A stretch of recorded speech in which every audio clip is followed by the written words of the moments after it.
The other part that would be awful about that would be the bounce back and seeing other women do it differently than you and not healing the Yeah. same. I Mm-hmm. would lose my fucking mind if I just had a kid and my body wasn't bouncing back the way that like Tina's down the street was that just had a kid too. That shit would drive me crazy. I don't know how women put up with that kind of stuff, I'll man. get into this with you. This will be a good lead-in, maybe. Actually, yeah, because this does have something Oh to tie into shit. this. Yeah. Okay. Okay, yeah. I, having witnessed it actually happen, I will never, from a physical pain standpoint, like I know that women can get epidurals and stuff like that. Katie's epidural fell out halfway through. With an epidural, yes, it does last for a little bit, but the reason they have to keep an epidural in there is because it's a constant feed of that numbing agent. So once it's out, it wears off. So she had to go through the worst part of it and everything with no pain medication. As soon as the doctor was like, they were rolling her kind of side to side, and they're like, oh, the epidural came out. It was just kind of this weird, like, awkward moment in the room where the decision had to be made, like, because it was a pain in the ass for them to get it in there. They had to stick her a couple times. She's in the middle of fucking labor, like, so she's like, leave it out. Outside standpoint, an epidural you have to do a spinal tap, correct? That's what it is. Because it numbs you from So whatever they where literally they have tap to it down. feed it down your entire spine. There's No, no, not in that sense. They will just go directly so into not the. like that's even worse because at least they're fishing it down. They're just jamming that shit in your they're spine. finding the space where they can get Fuck to your nerves and that. stuff. Yeah. And so as soon as she was like, nope, I'll just do a regular. At that point, I was just like, fuck me. Like, I couldn't do that. I make noises if I try to pass too big of a shit. It's sort of similar. But Different hole. yeah, kind of seeing what women go through and then what their bodies have to rebound with, it's fucking crazy that they're able to do that. That's able to come out of them. Their bodies are able to go ahead and recover. And of course they're not going to recover the same. Like some women just naturally are in better shape than others. I mean, that's just biologically. It So I does, mean, but your genes are going to go ahead and determine how quickly I think you bounce back. Your activity level is going to, if you have help, like a lot of help with your kids, it's going to let you be more active earlier on. And so, I mean, I think it also depends kind of on both your financial circumstances, your assistance circumstances, all that kind of shit factors into that. It's But just yes, the luck of the draw, though. Essentially, genetically, yes, it's a genetically, luck of the draw. yes. And you have to try to get yourself in that mindset. I couldn't do that. I couldn't be like, well, it's just genetics why she's bounced back faster than me. Everyone knows somebody who, are outliers, things like that, that you break an arm or something like that. Someone heals 2 weeks before you and you're just kind of like, the fuck? You see football players. Genetic freaks. Yeah. Yes, football players that fucking have to have surgery and then it's week 8 that they fucking either break something. What was it that Beckham Adrian had? Peterson. Or Adrian Peterson. When he tore his ACL and he was back in less than 12 months. Yeah. It was like the last week of the season and he came back like the third week of the next He one. came within the same. He came back within the same season. Was it? I think so. Fuck. I know that there have been injuries that they've said that this person will not come back. They came back and made it for the playoffs, but it's those situations where like they are also getting top tier medical treatment. Oh, yeah. They're top tier recovery. Recovery, of course, if you have more resources for recovery, you're going to bounce back faster. I'm just so glad that I don't have to put up with that shit. But not only is that still prevalent, like all the recovery and all the crazy like stuff that they have to do now. Let's go back in time for this shit. We're not talking about, because I think you would probably get real uncomfortable. We're not going to talk about ancient pregnancy and shit like that. But we're talking historical hygiene.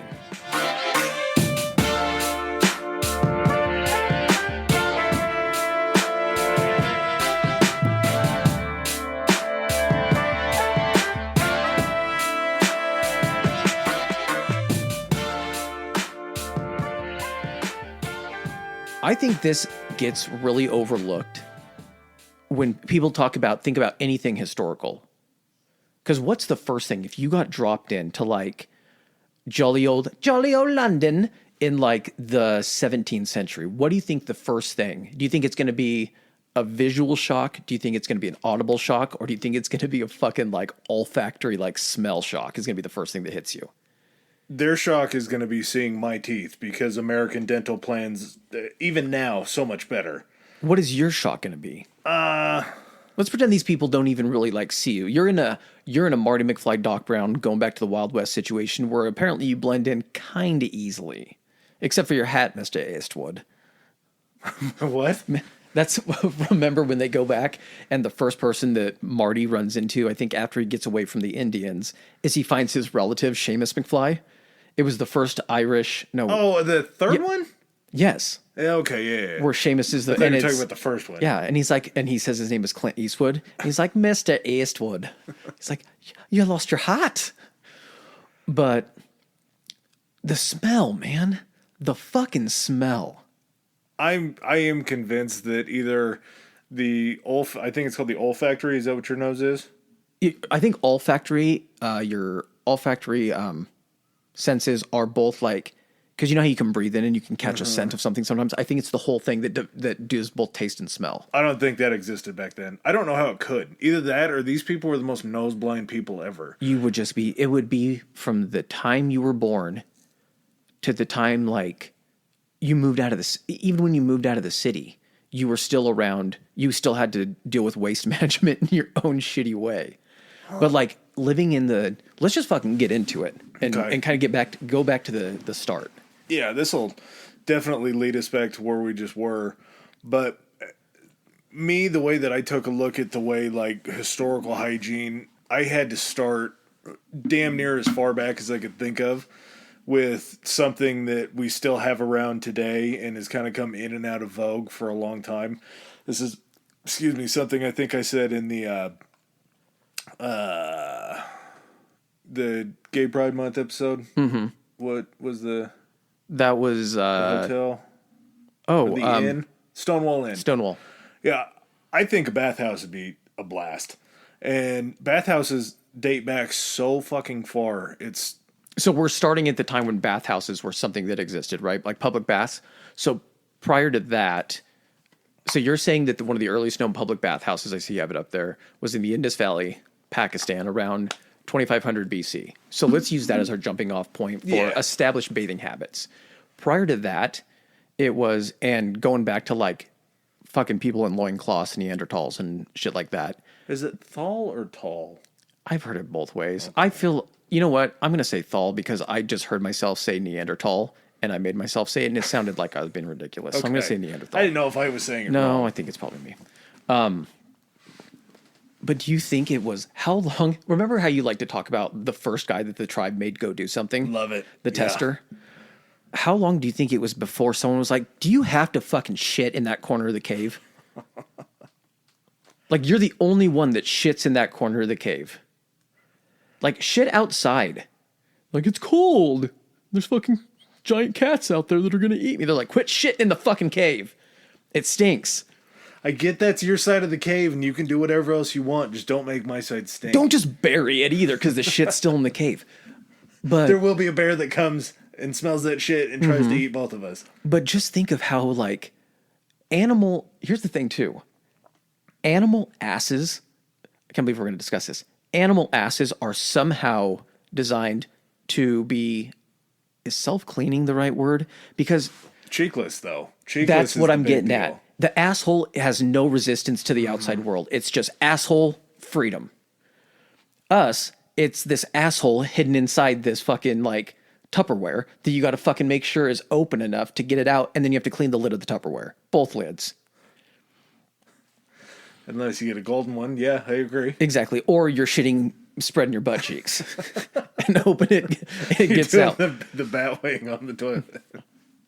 I feel like this is just going to be the theme, like the attitude of the entire podcast. So that's good. Okay, so you basically have people wearing furs that are just squatting and shitting. And how long do you think it was before someone was like, I got to try to, like, I can't wait for my every 6 month getting down to the river to maybe just kind of like not even purposely wash myself to fish and then I get clean somehow that way because I'm in the water. But like, when do you think it's eventually someone, probably the weird caveman that nobody liked, was like picking up leaves and started wiping his ass with the leaf? And they're like, what are you doing over there, weirdo? The leaf to wipe the ass was an invention of necessity. There was some dude got so fucking tired of using gravel or whatever he could to try A to handful wipe it of out his dirt? ass. Yeah, yes, exactly. He got so tired of that he had to have been walking through the forest one day and like he felt something rub against his shoulders. Like, that didn't feel too bad. Yeah. I wonder. And how many of those guys accidentally grabbed poison ivy and went back to their cave and wiped their ass with something that was poisonous, a nettle or something like that, and then had to That's deal how with you that. designate yourself as the tester. The first guy that wiped his ass with poison ivy was from that point forward. The one that they gave all yeah, that was the guy. Hey, They're like, dude, this guy will you got a- fucking do anything. You got a promotion in the tribe, bro. But I mean, leaves technically weren't even okay. Here's the other thing too.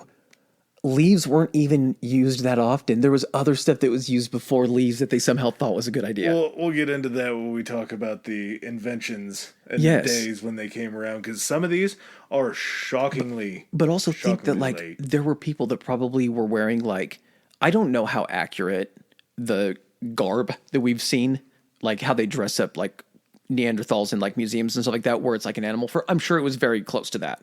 That makes sense. You're building something to go and cover yourself out of animal fur. I think they found even like remnants of that kind of shit. It could have. I don't know if I buy that they went to in colder areas. I'm sure. Yeah. But I don't understand why they would ever just not go naked.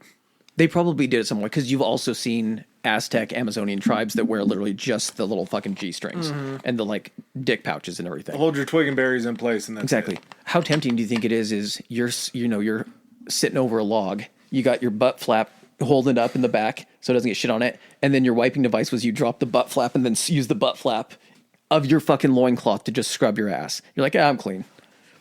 Better to have it outside on the loincloth than still inside the cheek.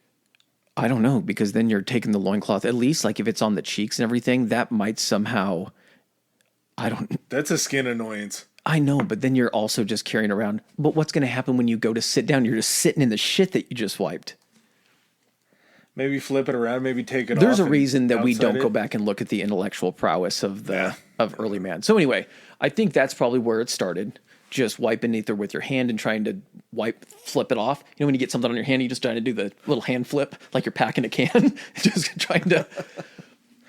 Even just some of the cultures around the world, how they do it. I think it's in Saudi Arabia. They were taught at a young age, like, I don't know, it had to have been just way back in history, but they wipe their ass with their left hand and they eat with their right hand. Yes. So it's considered disrespectful to Shake your hands hand in with public. your shit wiping hand. Yeah, dude, like, Okay, no. What is that? Let's think of it this way. Do you wipe with your right hand? no, I have a bidet. You like are a not always sane in a person. bidet situation. If you are in a situation where you're not at home and there's no bidet available, what do you It wipe has with? to be my right hand because I'm convinced my left arm's just shorter.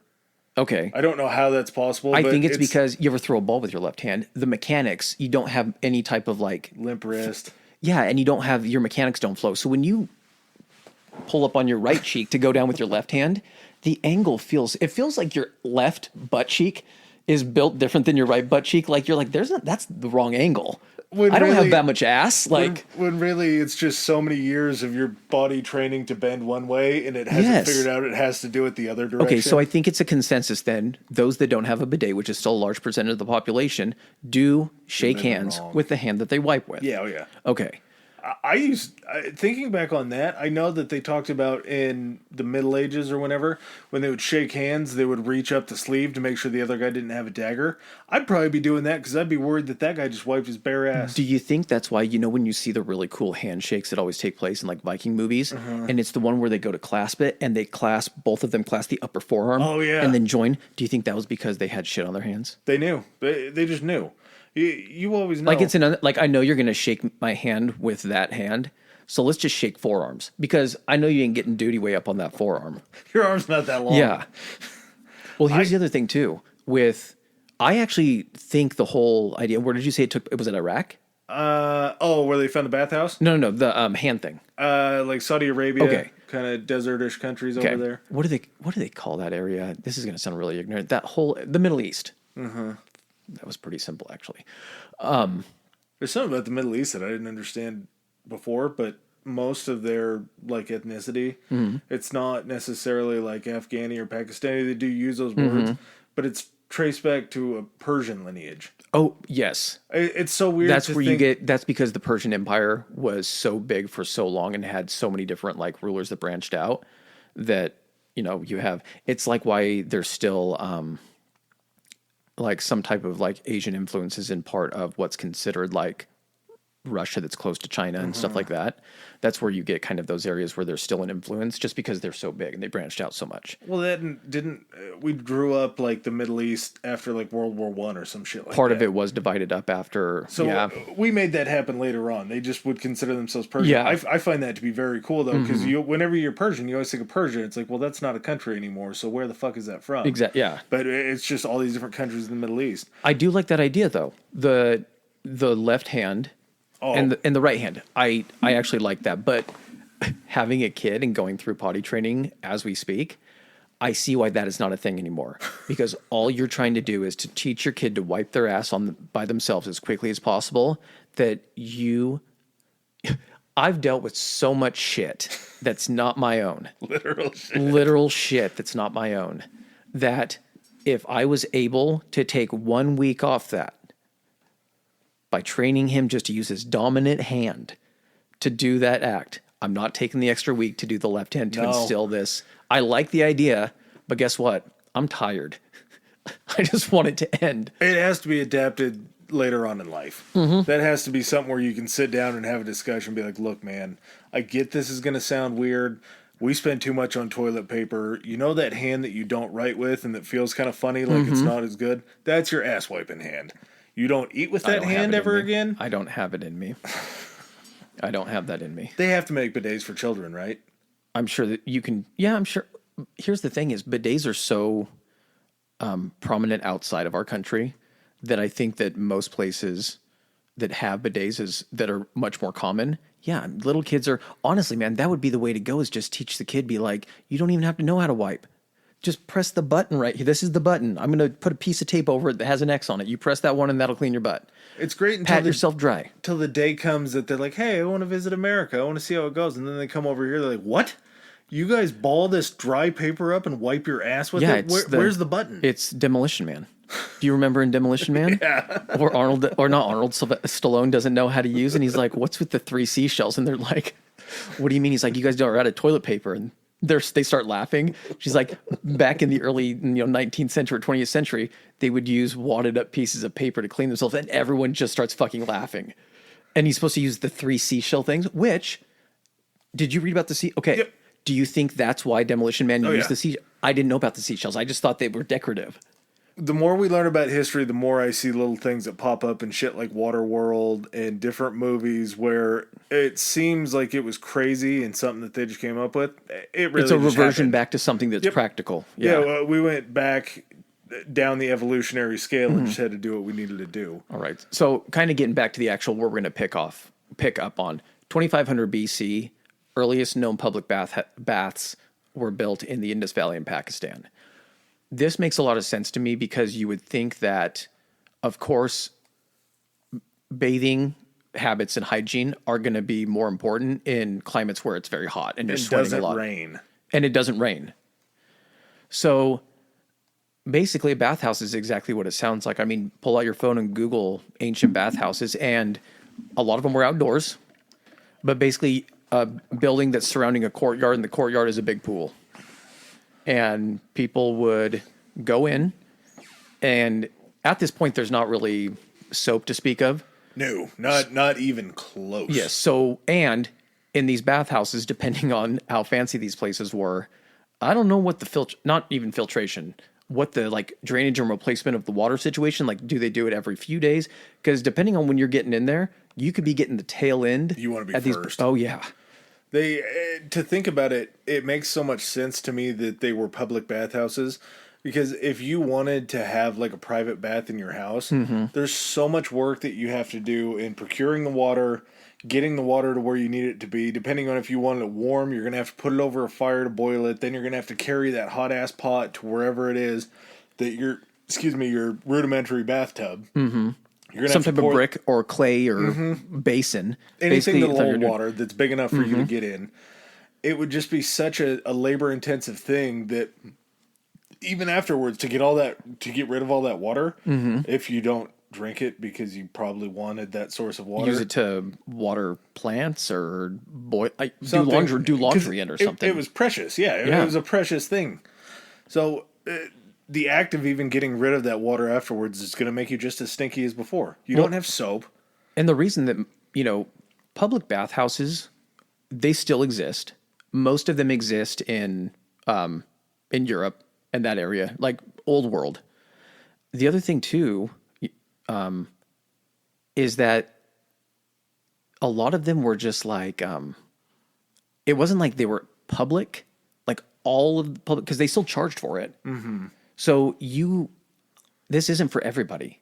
This is still bathing was almost like a privilege of the wealthy or the well-to-do.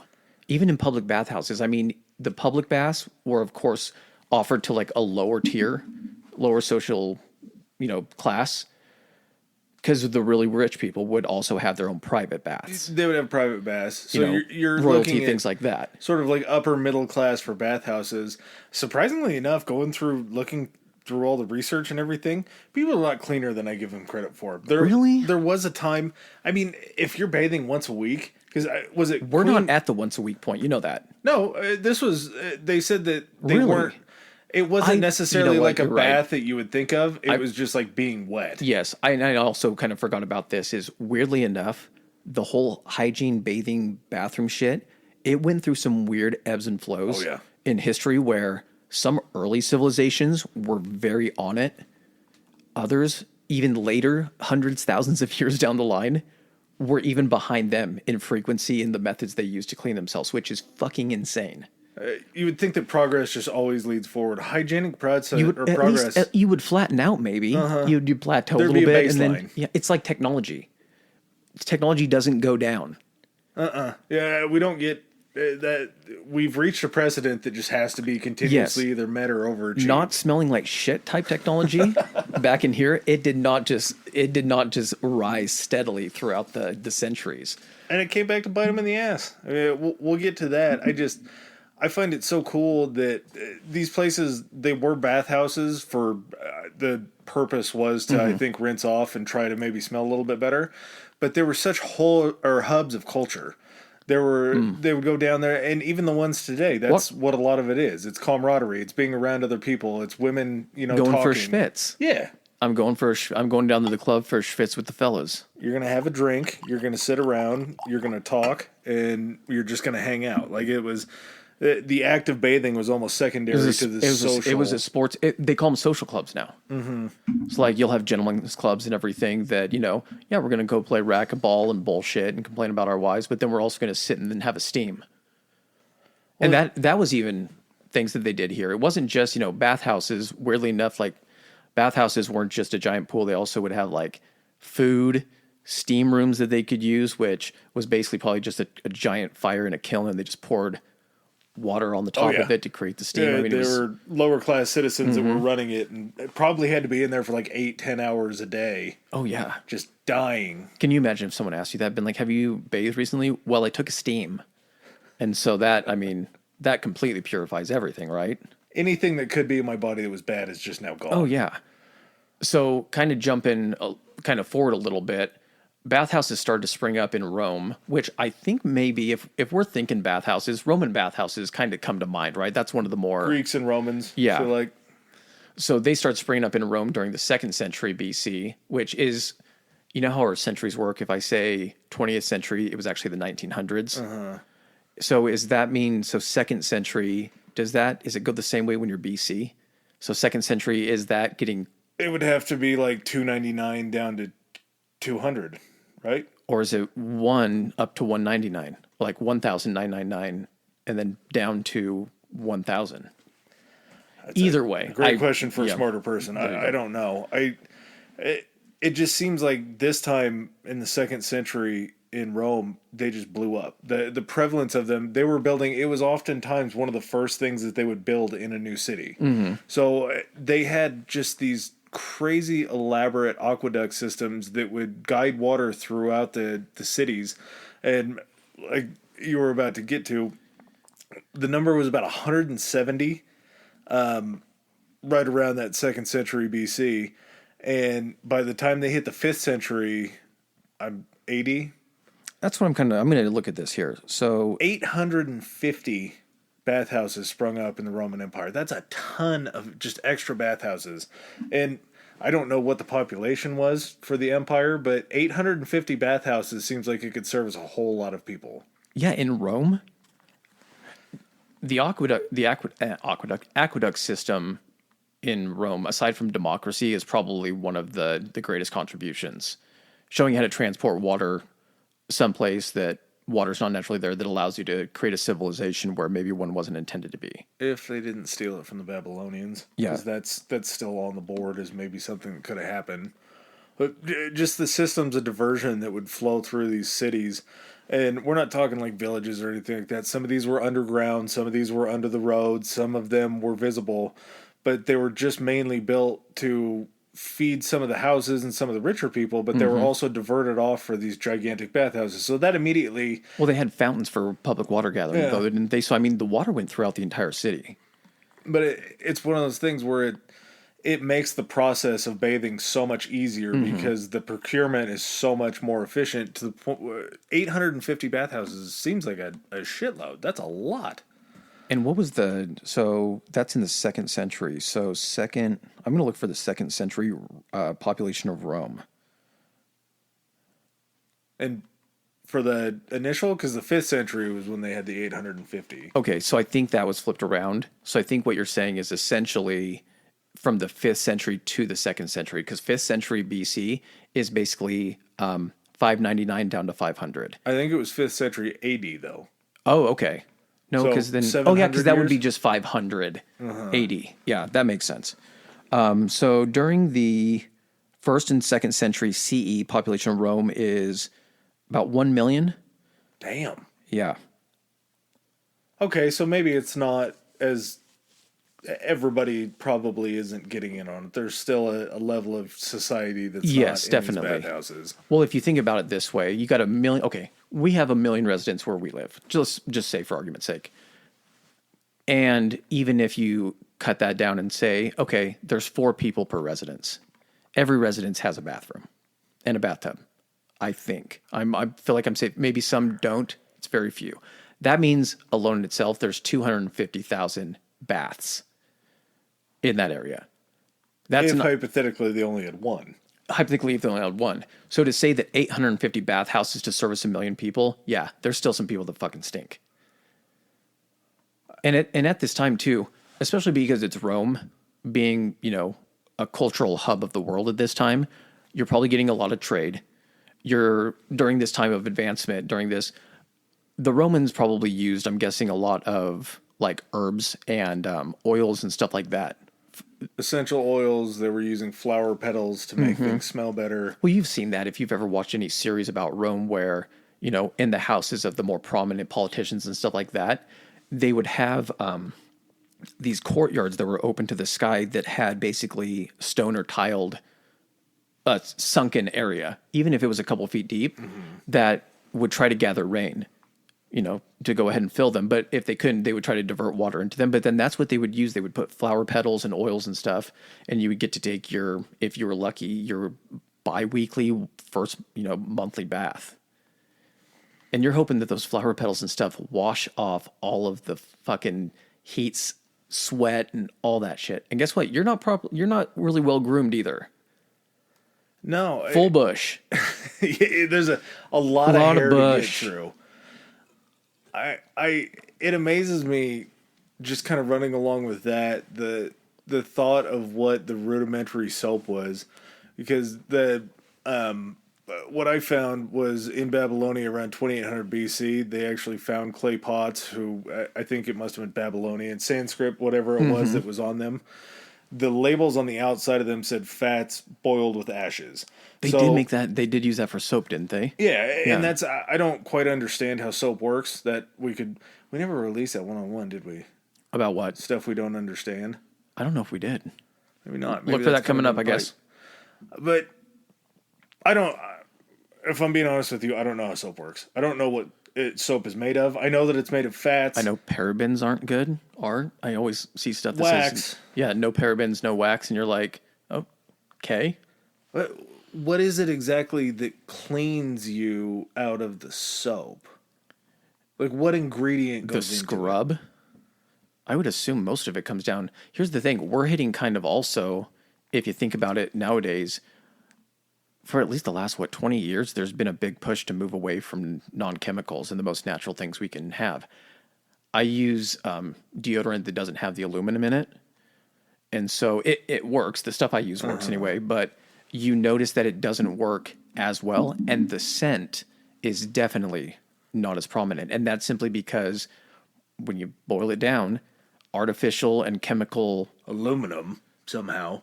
Yeah, like the fact that you're like, so there's metal in this shit, and they're like, yeah, but it's really small and it just plugs up your pores. It's cool. You're like, so you're jamming metal in my pores? Microscopic metal? No shit. That was your solution? No wonder people get Alzheimer's from this shit. No, but so like the natural stuff, you're dealing with natural scents.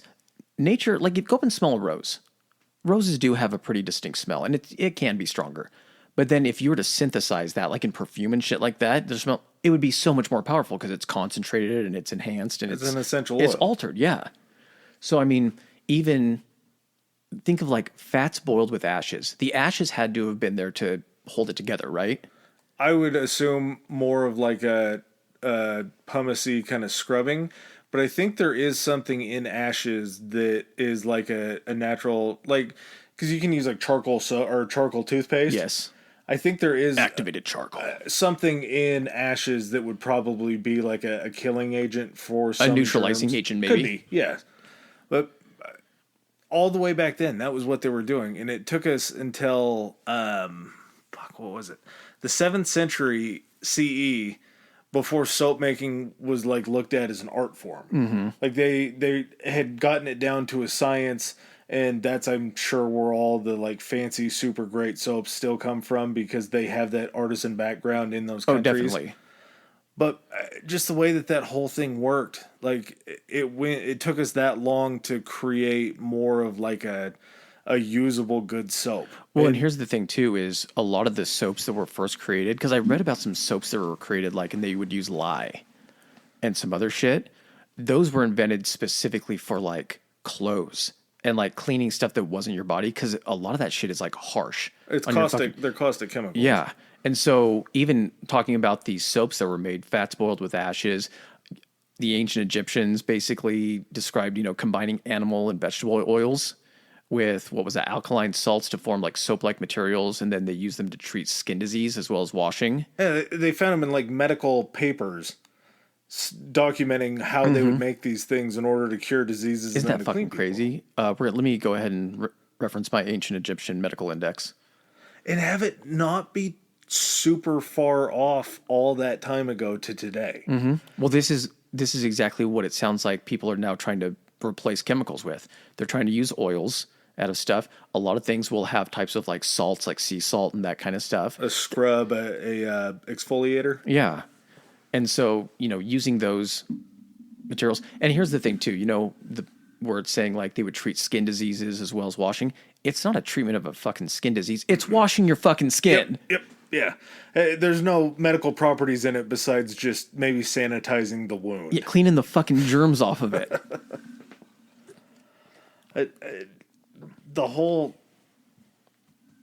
These were two very different areas. You're talking about Egypt, and then you're talking about Babylonia up around Iraq. I guess they're still in sort of the general vicinity. Climates may be kind of similar and everything. I guess if there's a prominence of like desert and sand in those areas, maybe the minerals that they would be finding would be similar. Just using the same type of like natural materials, you're going to kind of get similarities. Well, to come to such a normal, like to such a close consensus back then on what this could have been. I don't know if that was through trade routes or what. Yeah. But two different parts of the world are coming up with similar ingredients to mix together to try to achieve the same goal. Mm-hmm. A lot of trial and error. Probably. A lot of fucking people getting fucking horrible skin lesions and shit when they're testing out different ways. How does this one feel? It burns. Okay, well, the burning might stop, so let's leave it on for a little bit longer. Okay, now it's really starting to burn. Yeah, well, it's probably just killing all the diseases on your skin, so let's let it work its way. My skin is starting to fall off. Well, yeah, that skin was probably infected. It's probably trying to get rid of the infection. We're getting through. We're finally getting Making through progress. to the clean skin. Well, the fall of Rome, it did lead to a decline in bathing habits during the Middle Ages.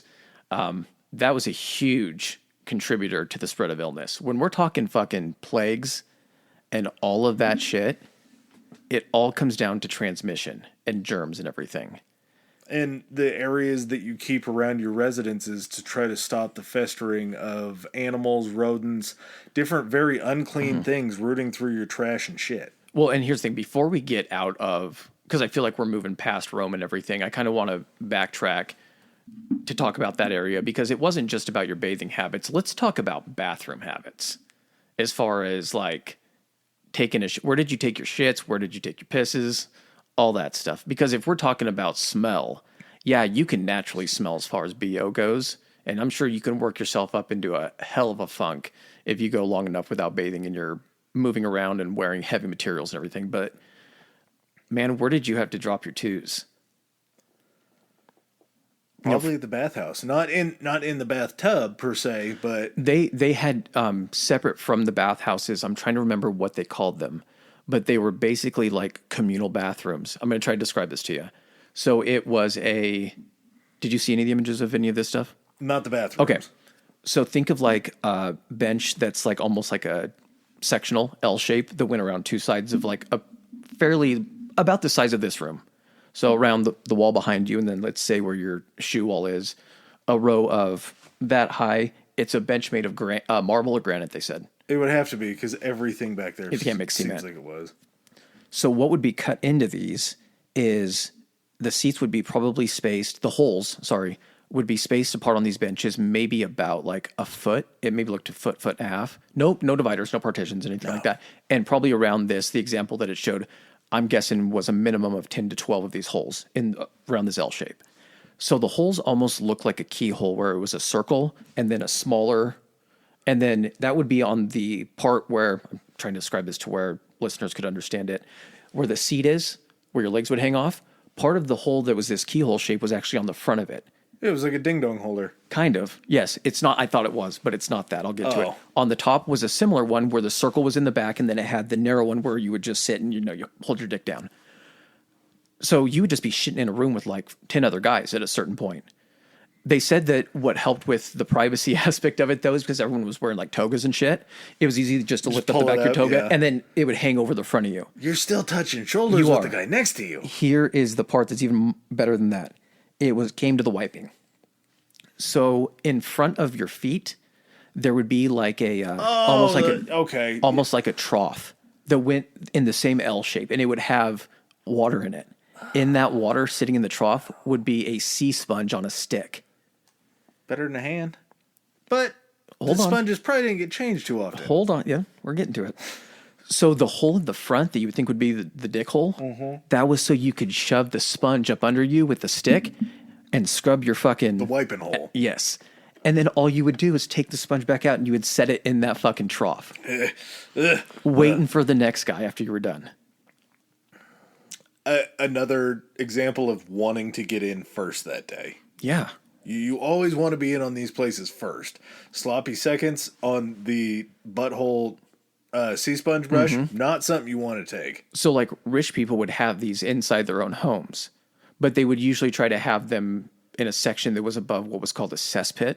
That's, I think, where we get the term. Cesspool, yeah. Cesspool, cesspit. And then that would be, they would try to either make some system where they could then pull it out and empty it, drain it. But then you also get into, do you remember chamber pots? Oh, yeah. So chamber pots were basically, there's a couple different, I think, there's going to be variations all over the world. But basically it's a bowl or some type of container that you're going to take your piss or shit in. And these would be more prominent. So chamber pots to like pee in and stuff like that would be, hold on, I got a cough. And it seems like chamber pots came into more fashion. I'm sure they had them probably like porcelain, closer to a toilet type material back in Italy. But it seems like in the Middle Ages, you would always see them be more prevalent for just everybody to have. Yeah, you would kind of see that. Most of them, I think what you would do is they would be in your room. Like, think of like Wild West spittoons. You just have a pot in the corner, but you would get up and if you have to take a piss in the middle of the night, you just piss into the pot and jump back in bed, and then your servants would come empty it. Way more efficient. You would also have privies. You didn't watch Game of Thrones, so I always make references to this. So Tyrion, Peter Dinklage, Yeah. when he kills his Guy. father. Oh, yeah. Yeah, I know Peter. Okay. Peter and I are. When he kills his dad, Tyrion, he actually catches his dad on the privy, shitting into a chamber pot. And basically the privy is just a bench in a small room or what, a water closet or whatever the fuck they called it. Did he hide under the bench? Just sit on the bench, piece of wood. You shit through the hole. It drops Dinklage, in. though. Is that how he killed him? No. He didn't crawl into the... He's small enough. He could have. It was a crossbow. So he opens the door and he's there taking a shit, and then he shoots him on the shitter with a crossbow and kills him. That's fantastic. But can you imagine being... A chamber pot is basically just a bedpan. So someone, your servants would then have to come up every day and clean the shit. And here's kind of getting back to the whole smell thing, not just about people, individuals smelling. Sewage systems during this time were pretty much non-existent. They did have some variations in Rome. They were so and everything, bad. but whenever you watch like a movie about like old London, and you see the people opening the doors and throwing the buckets out into the streets, that was shit and piss. Where else are you going to put it? And not to mention, once sewer systems kicked off, they just led down into the waterways that were around your city. That's been the biggest cause of disease. There was where the fuck was it? Great Stink. We'll get to it. It might, yes, it was in London.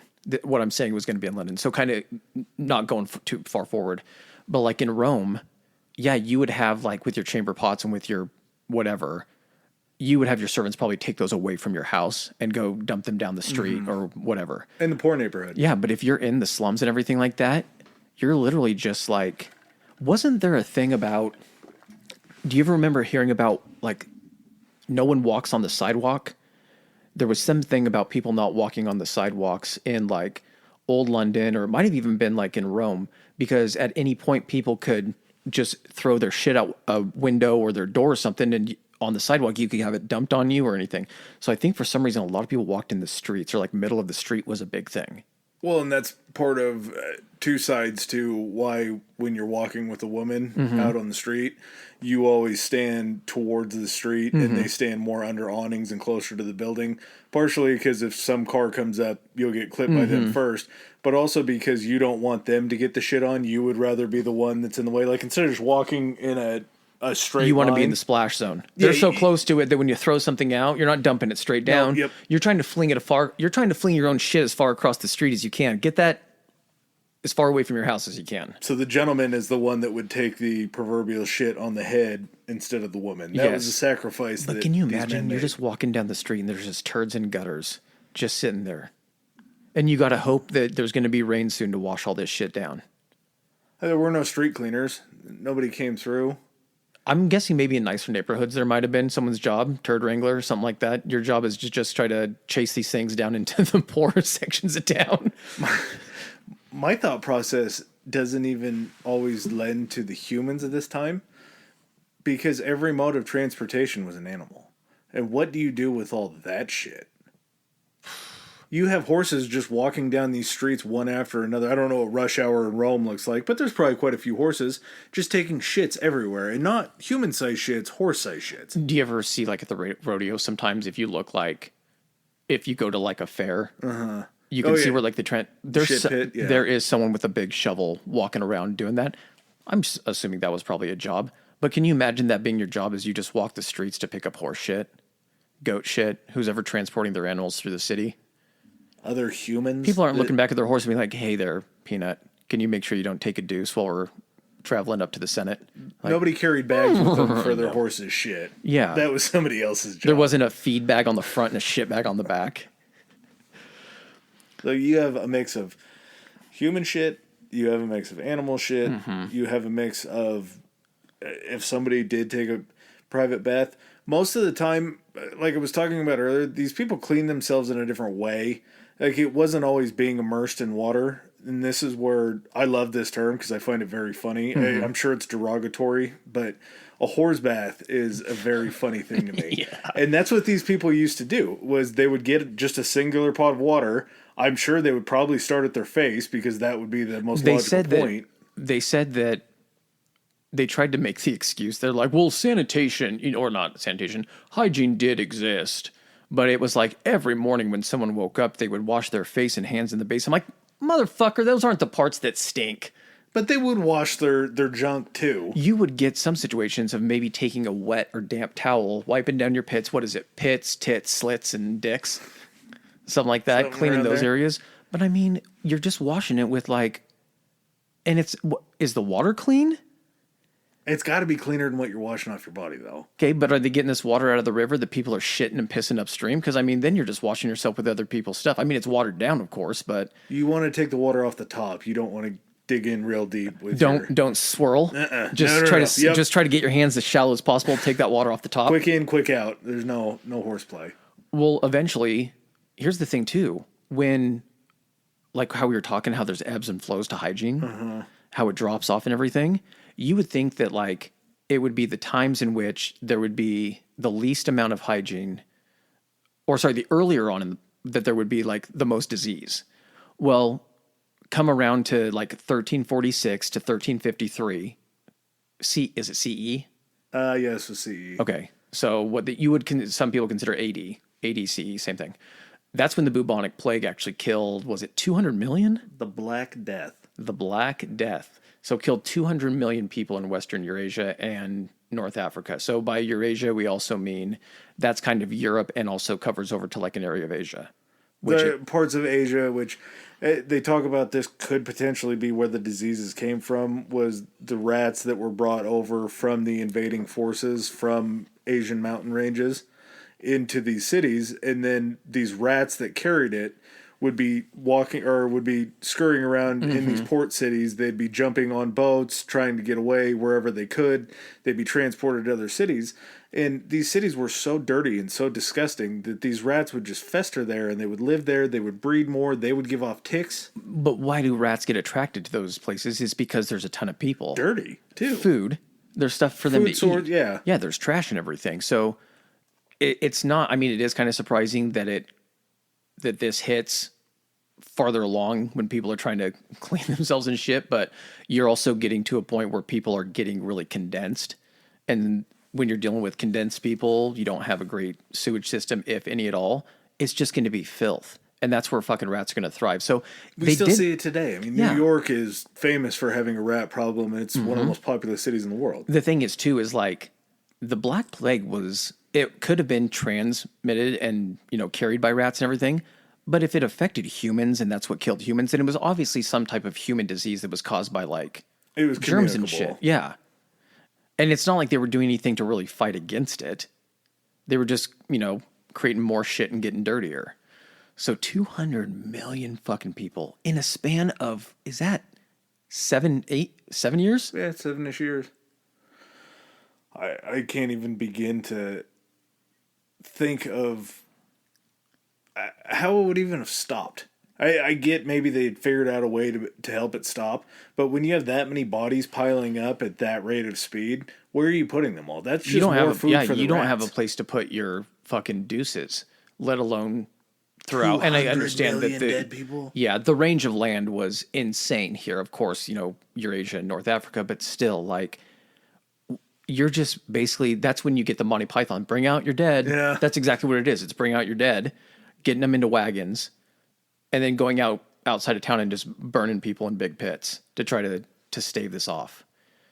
And one of the things they actually kind of chalk this up to is, like we were saying, fall of Rome, decline in bathing habits in the Middle Ages, people being less clean, less concerned with washing themselves, hygiene, everything like that, is what directly led to this. Mm-hmm. It may not have been the only factor, but it was a huge contributing factor. It's the reason we don't have, not talking about COVID or anything like that, because that's a respiratory disease. Diseases that are communicated by like germs and shit like that and infections, we don't get those really prevalent here because we're fucking clean-ish, some. Not as much as I'd like, but yeah, there has been advances. So in I know we're jumping kind of forward a little bit, but after you just killed 200 million people, it probably takes a little bit of time for the population to bounce back. Well, and there's just so much. These spans of time are so major, but we've covered. The bubonic plague was certainly something that was a once, maybe, hopefully once in a world. The Black Plague, the Black Death. I mean, in some degree, everyone should have heard about it in one way or the other. It was just a major event that you hope could never happen again. But in this whole entire time, like, that's not that far away from where we are now. Mm-mm. And we've had all these old ancient practices that have led up an arguably cleaner time, and the decline of just caring about human hygiene led to the worst plague that the world's ever seen. Mm-hmm. That's a crazy step back. And you would think after that, there would just be a blueprint for how you did things to try to stop and to be cleaner and to be more sanitary. Didn't happen. Yeah. You know, well, at this point too, I mean, you don't really have doctors per se. You got those weird guys wearing the big beaked air masks and everything, sitting on the corner of whatever they were called, in front of their apothecaries or anything like that, selling you different remedies and herbs and everything. Your dentist is like your barber, different shit like that were professional. I think barbers were like kind of like Doc in the Boxes. Barbers were apparently for the longest time like really, really lowly. Like they would assign like former slaves would possibly be barbers and things like that. That was kind of prevalent also during like the Civil War, is because when slave owners, they would have their slaves in a lot of situations like shave them and groom them, like their house servants, everything. Mm-hmm. Kind of like how in Django, Samuel Jackson is shaving Leonardo DiCaprio. He's like, he used to shave my daddy and everything. And so once these people were free, they would have these skill sets and they would be barbers. So they were thought of in a much lower tier. But at the same time, like you were saying, for like dentistry and everything, there wasn't a set dentist. There were just people that happened to perform dentistry. It could be a fucking blacksmith because he has fucking pliers and everything to rip out a tooth. He's pulled 6 teeth himself on his own mouth. Why don't we just He's got the most experience in the village. But you would get all these, like you're saying, it would almost be like well, you know, I fix horseshoes, but I can also remove that molar if you need me to. Jack of all trades, doctor of none. All right. So before we get into the great stink, I do have to take a piss. You gotta make a stink? Speaking all this stuff, I'm going to go pee in an actual toilet. All right. While we take a break from class and take care of some business, you can also take care of some business. If you don't follow us on Instagram or Twitter already, our Instagram handle is Historically High Pod. That's Historically High POD. And our Twitter is Historically High. That's Historically HI. All right. And back to our show. God. All right. Right before the big stink. Sorry. Forgot about this. I just wanted to kind of list off to you a couple things that people used to wipe their asses with. Oh, this is a good list. So, ancient Greece. We'll jump over to Greece for a second. It's kind of in the Rome area. So, they used to use stones, which they called pissoi, or fragments of ceramics, which were ostraka. Now, I'm assuming that the picture that they show like Mima's fucking clay potting plant broken into pieces. Now, listen, if you're wiping your ass with sharp fucking pottery, you're probably not going to do that very long. Once. You can do anything once. Well, I'm guessing they would use stones that were river rocks, smooth, to try to just scrape the shit out of your ass. Which, if we're really... want the most perfectly soft, round rock that you Not can even find. round. Can you imagine finding a rock that was almost contoured, that had a little bit of a point to it, but then had some curve on each side of it? Maybe get something a little skinny to really just be able to credit card it. Do you think if like someone found a rock like that, that rock would be like the family rock that stayed in? They're like, this is the perfect wiping rock. This has been handed down for generations in our family. Could be. And then I'm assuming what they mean is the ceramics would have to be blunted or curved, right? Something like that. There's no way that you could ever use a sharp edge like that. Ceramics breaks, or a ceramic item breaks in such a way where it doesn't have to be pointy. Yeah, it doesn't have to be pointy to be sharp. You can catch an edge or something like that. Well, if you bled out from wiping with a piece of ceramic... I'm calling it. It happened. Yeah, you deserved it. It happened often. They probably had a name for it that everyone was just like, oh, yeah, that happened to my grandpa. Ceramicide. Bloody rump or something like that. Yeah, bloody rump caught him. Bloody rump. I lost my Mima that way. And then, so the ceramic fragments, though, they found some that were inscribed, and they found them in these like toilet areas. They were inscribed with individuals' names. Yeah. I wouldn't want to lose the No, one no, no, thing. no, no. I wouldn't want to pick somebody else's Nope, up. they're thinking the opposite.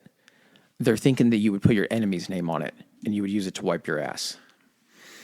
Now, they don't know that because they don't know if fucking Theseus was the one taking the dump and that was Theseus's, shitter or not. But I do like the idea that it would be, how you can order toilet paper online now that has, how many people have their football team's rival toilet paper in their game room?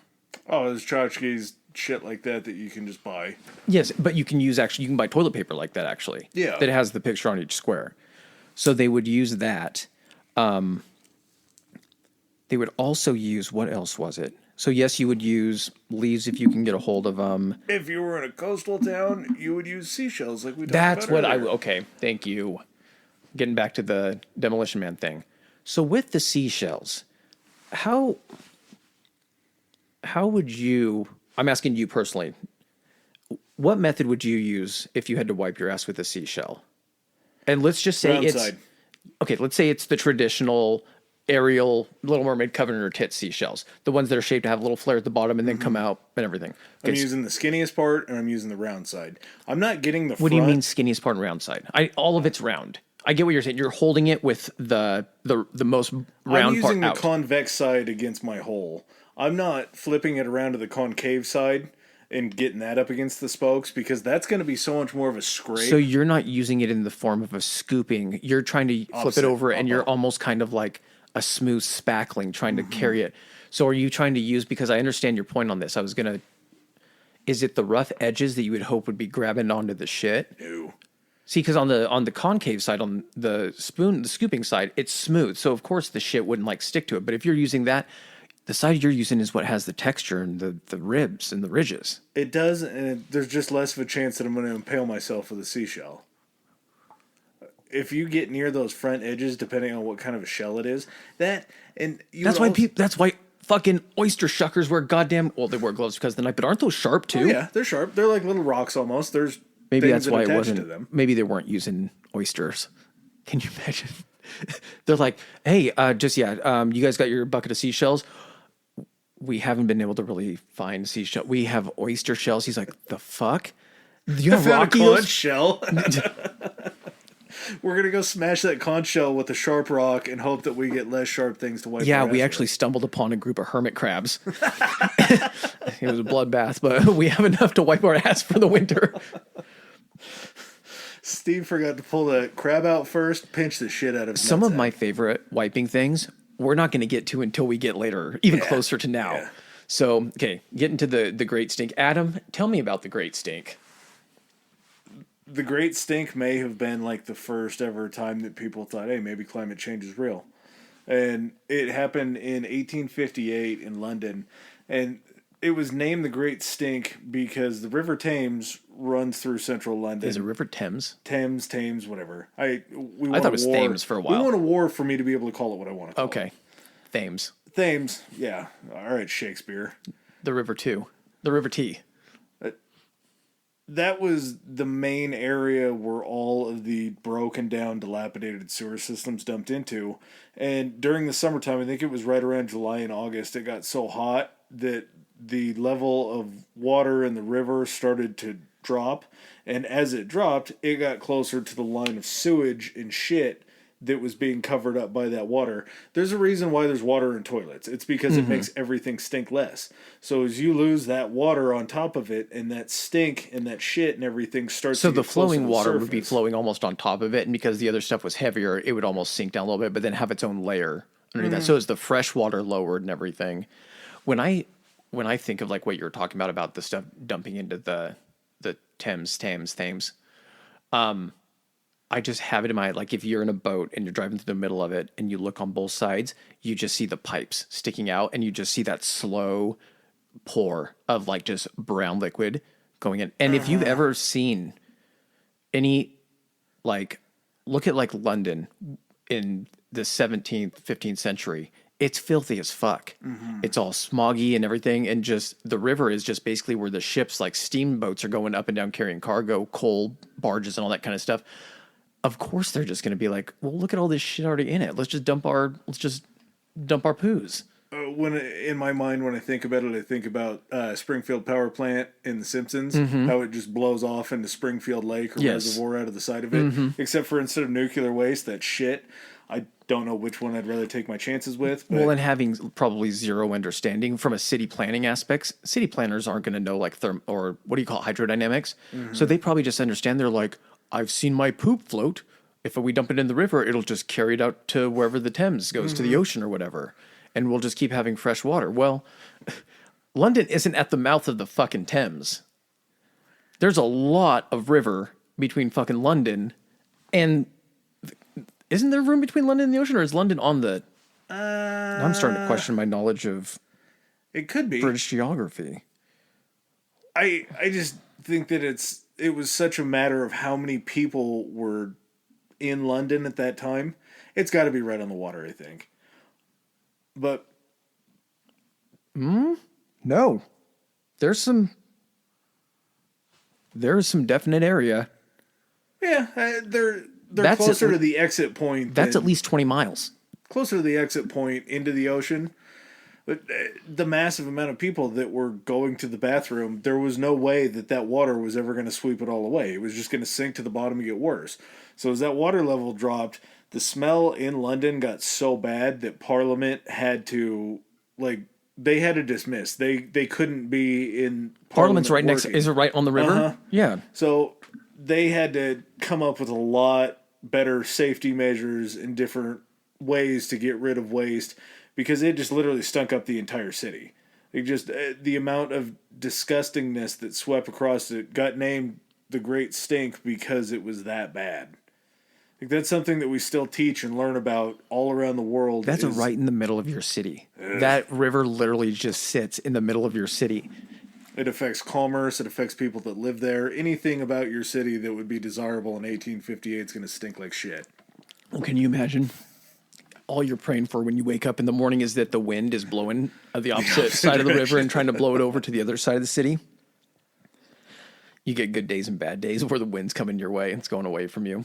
And then then there's no wind and everyone suffers. 95 degrees. That's the thing too. So there was a bridge in London, and I want to say it was in London because it goes along with this whole thing about the Thames. I may be misremembering where it is, but I'm going to say it's in London because it sounds good anyway.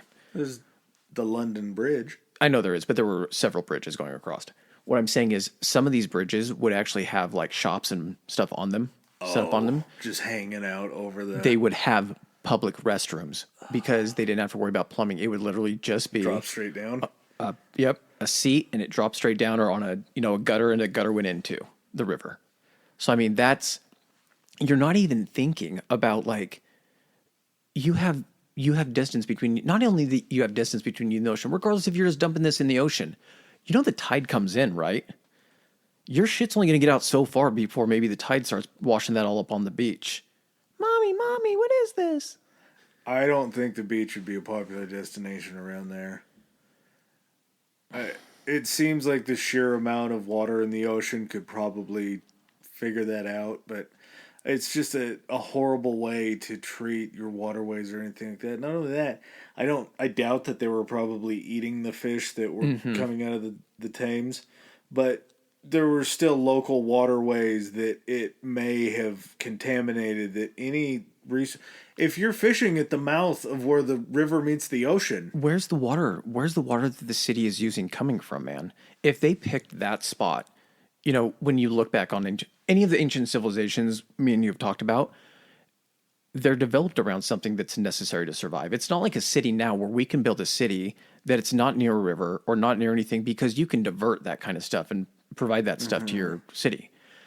Everything, when these cities were developed around, stuff necessary to survive, like a water source. So that's not to say everyone still got their water from the Thames, but at the same time, how much of that city was still reliant on getting water from the Thames? Because there were people also, this isn't just a modern city that has all these amenities or anything. This is a place that still has slums, poor neighborhoods, old ass fucking neighborhoods from when the city was first established. There's still people that walk down and get water out of public fountains that might be pumped off of the Thames. Or try to fish, look for a food source, anything Well, like and it's that. why you like, if you really think about when you hear about diseases, yeah, you hear about the Black Plague, but you also hear about diseases that ran rampant through like London and everything and infections. There was a point, and this is kind of when we're in one of those ebbs that we're talking about where hygiene is just kind of thrown out the window, obviously, by what we've just described. Mm-hmm. But the actual like thought process behind why people are getting sick, people started to think that they were getting sick because at one point people were too clean and it was rubbing off your body's natural oils and protections. Because people would be like, well, animals don't get sick all that often. They don't bathe themselves up. Well, guess what? Animals do fucking bathe themselves pretty often. You just don't fucking see them doing it. Or they cover themselves in dirt to try to stop anything from getting onto their bodies. But at the same time, it scared people away from hygiene and cleaning themselves because they thought they were washing off the body's natural defenses. So part of the belief that came even out of like the Black Plague and everything was just that, oh, we're like getting rid of our natural stuff. We didn't have this before hygiene. This didn't happen before hygiene. Hygiene is the new thing. It's the common denominator. So everyone just stops scrubbing their nuts and their tits and everything like that, and everything will be hunky dory. Build up your immune system on the outside of your body. It's crazy how close these two things happen because I don't know. I think Louis was probably not believed as much back when he did it. Well, Louis. Oh, that's right. Okay, I'm sorry. I'm looking at the line you had with William Addis, invented the modern toothbrush. We'll drop that one down to the rest of the inventions. I Oh, don't okay. know how it slipped into there. Okay. But 1860s, Louis Pasteur, the guy that Pasteurization, baby. Yeah, he was the man. He started to develop modern germ theory, and I forgot to look this up. This was bad research. I don't know when we got microscopes, but he would basically be able to prove through some, maybe microscopes, I don't fucking know, but he was able to prove that meat and other things would spoil because of bacteria that was able to grow onto the meats. And I have a theory on that. We don't know when the let's just have a conversation not knowing when the microscope invented. Actually, look it up while I'm talking about this because you can prove me wrong right here. So pasteurization, that was named after him, that he developed the process for. Either doesn't pasteurization involve heat? you Right. heat it up to, I believe it's 210 degrees. And Maybe you have to hold it. Maybe that was how he proved the point. Is he had a theory about heat or cold, and maybe he was able to prove that if you took food, heated it up to a certain degree, cooked it, the bacteria actually couldn't ruin it. Or on the other flip side of it, maybe he discovered that if you kept food cool to a certain degree, bacteria were unable to thrive. But he knew essentially he had the germ theory, so he knew that these bacteria were there. Maybe he just was able to prove in one extreme or the other, either by heat or cool, that by submitting it to those, you either kill the bacteria with the heat or you don't let the bacteria grow when it gets cold. It makes them dormant. Look it up to see if I'm completely wrong. He might have had a microscope and just been like, look at these little motherfuckers eating up all this. Yeah, I think they have, because it says it's not clear who invented the first microscope, but the Dutch spectacle maker Zacharias Janssen is credited with making one of the earliest compound microscopes, one that used two lenses around 1600. Okay, so he has access. If it was made around 1600, he at least has access to that.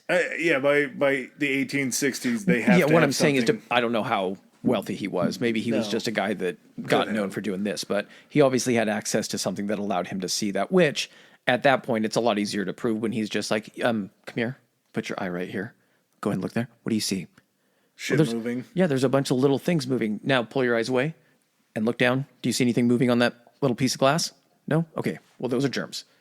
That's what's making your dick hurt when you pee. And the idea of germ theory replaced something called I believe it was Miasma theory. I don't know if I'm saying that right. MRASMA. Yeah. So that theory was, what was that theory? It was a theory where that word means like pollution in Greek language. Mm-hmm. And they basically just called it bad air. And they thought that when you would get like a bad smell or something like that, that was coming from something that was sick and It's because diseased. the air was, when they say the air is fouled, Yeah. something like that. The foul air was actually what was making you sick. It wasn't the germs or anything that was being transmuted that way. Mm-hmm. It was the air that you were breathing that came from a certain area. It wasn't shaking Richard's hand that had just got done taking a shit and on the bridge and didn't wash and handed it to you after handling a rat or whatever. Richard was ambidextrous and you don't know which hand So you wiped they with. blamed this rasma, whatever. They blamed this theory and they used that to explain cholera, chlamydia. Chlamydia? If I was Baby, no. No, baby, I wasn't sleeping with her. I got this chlamydia from the air. I must have been walking down the street. You know what it was, honey? I was walking down the street and this whore, she passed me. And as she passed me, I smelled something on the air, and I'm sorry. I tried to hold my breath, but that's how I got this chlamydia. Imagine all the other wives that are just as angry about all the other men that were walking down that street that got chlamydia from it too. Just a very tragic set of events. I thought that was awesome that they threw Baby, chlamydia I didn't there. give you chlamydia. You just walked through some bad air. I'm sorry if you were in my bad air. Maybe I brought that bad air home. We're the victims. We're both victims here. You shouldn't be mad at me. You should be mad at whoever produced that bad air. And that was a way that they used to try to justify Black Death, too. Which, once modern germ theory really hit, I think that's when we kind of started to pick up steam. Obviously, there's situations in poorer areas and slums where hygiene takes a back seat. But right around that time, it seems like we started to get some of the fun inventions that we enjoy today. And I don't know how much you looked into a lot of the sanitary things that we use and kind of when they were invented or when they started to kind of show up. Before we do that, just because I feel like that's going to keep us on that side of it for a while, I want to go through like colonial America and everything, how it was kind of different, everything, because that's when we get into the corn. And I think we need to address the corn. This is such an ass-centric episode. Okay, so in like colonial America, they did bring over like a tradition of like chamber pots that they would use, porcelain bowls used in the house. We start to get what's kind of known in America, like the classic outhouse. Little tiny shack, little crescent moon carved in the door. It's basically a bench. And you just shit into a hole in the ground or you're shit into a tank and then you empty it out. Or you bury the rest of the top and then go dig yourself another hole and then just go move the outhouse. That's why on you top don't of put the that. outhouse. It doesn't stay on the ground. No, it's a mobile device. You can have someone lift it and you just move it over to the next hole. There was an entire business built around that, like mobile shitters. One day you're just looking down in there like, God, Shitter's I gotta go full. get the shovel. Yeah. Need a Call new out your one. son. Well, it's the same thing that they have to do when they set up a base in the military is latrine duty, digging pits. And how do you get out of that? Because you can only dig the hole so wide because you have to fit that outhouse over the top of it. So You dig deep. You're digging for depth. dig in a shit grave. So here's something else that I didn't know. When they started coming out with the Farmer's Almanac, they would start using it. People would use it because it was so big. People would actually use it as toilet paper. And what they would do is they would take the corner of it, they would drill a hole through the corner of it so then they could put a piece of twine or loop it around and just hang it. So people would read it and then they would wipe their ass with pages. Farmer's Almanac eventually started just making the holes in their Farmer's Almanac for the people. It's a great business move. People are already using it to do that. Why wouldn't you make it more convenient? They might buy two. Read one, wipe There with you one. go. Read a couple issues. We just had a new baby. We're gonna need to subscribe to 2 issues. Can I get 10 copies of last year's Farmer's Almanac? Why, it's over. I need toilet paper. It's a great marketing move. Poor Richard, or I think it's Poor Richard's Almanac. Poor Richard was a very smart man. I don't think he was poor for that long. But it's kind of weird how they're like, okay, well, they're starting to wipe their ass with paper. How do we make just paper that you can wipe your ass with? And then that's where you kind of get into that. Have you ever, this is going to sound like a weird pivot, but countries that don't use toilet paper all that often or anything. Awesome. Also, like countries that toilets are completely different, or actually taking a shit is completely different. Like, I don't know if it's in Turkey or certain places, but you don't sit on anything. You actually just kind of put your feet and you almost squat over it, and the hole is in the ground. France, Italy, I've used them before. It's the wildest situation. What do you like holding yourself up with? Some of the touristy ones that we were in, they would have grab bars. We were in a club in, I think it was Rome. And in the club, you walked in, and you know how we have like troughs for urinals? Sporting, and yeah, go to any sporting event. It was just a flat wall and then an egress into the ground, maybe like 9 inches. Okay, so basically a urinal trough, but you know the urinals at Costco that go all the way to the floor? A trough in that manner. Yeah. Okay. But there wasn't like a barrier or anything Yeah. between it. It was just a trough that was sunk into the floor. Yeah. And then you'd go into the stalls, and they would literally be pads that you would be able, like if you needed to actually get a sit in, drop trowel, sit with the pads underneath your thighs and shit over the Like hole. a catcher? Like the wedges that you go could behind run the catcher game. That was a move, and I think that No, was no, actually... no. By catcher, I mean like, you know how they've designed those the pads knee that go on the back savers. of, they go on the back of their calves and everything? They were thigh savers. Okay. And they had, I believe it was a button overhead that you would push, but you'd literally have to like get down almost crisscross applesauce to take a shit. And that's when I adapted the actual catcher's stance to do it. I'm sure I know I'm not the first person. So is the hole in the floor? Mm-hmm. How do you always piss when you shit? How do you, and the whole point of the toilet is in front at an angle to where it catches the piss against the basin. Did you have to always hold your dick down? Yeah. So if you're drunk and you forget to hold your dick, you're pissing straight out away from you almost.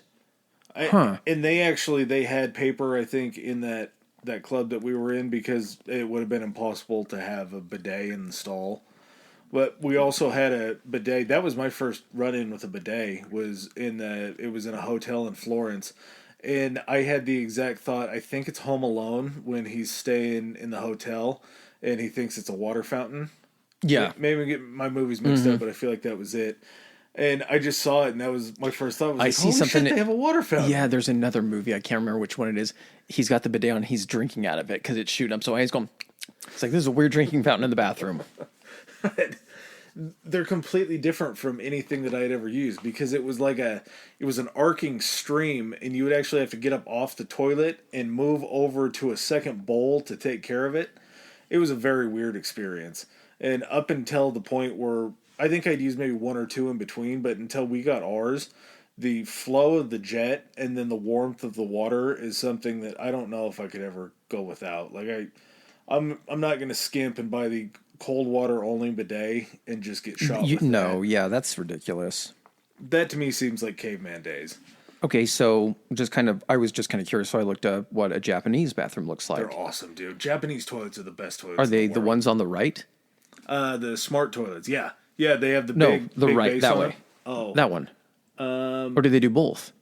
Well, Japanese are a little bit different. They have smart toilets. Okay. And I'm sure they still have like the trough-like ones like that were on the left. Yeah, that one basically looks like, if the best way I can describe it is if you took a men's urinal and you laid it flat on the ground, but then you put the part that holds the water and everything facing like closest to the wall. Long parts on the ground. Yeah, long parts. And so you would basically, I don't know if you can, I would imagine you face the wall on this one, because then the arc of your piss would take it into the elevated section. And then, yeah, you're just... get on a cowgirl. That's what it looks like. Huh. That to me does not seem awkward. Because if they had something to hold on to in front, you're literally just like... Yeah, I mean, I think that... Do you think that that's why Americans are all obese? Why we have such high obesity is because all these other countries, like they a lot of them, for it. you have to be in shape to be able to take a shit in public. And we've just turned it into a situation where like, have a fucking seat. We're going to put grab bars on either side so you can lift yourself on and off. Okay, what are these? I would say that's more diet.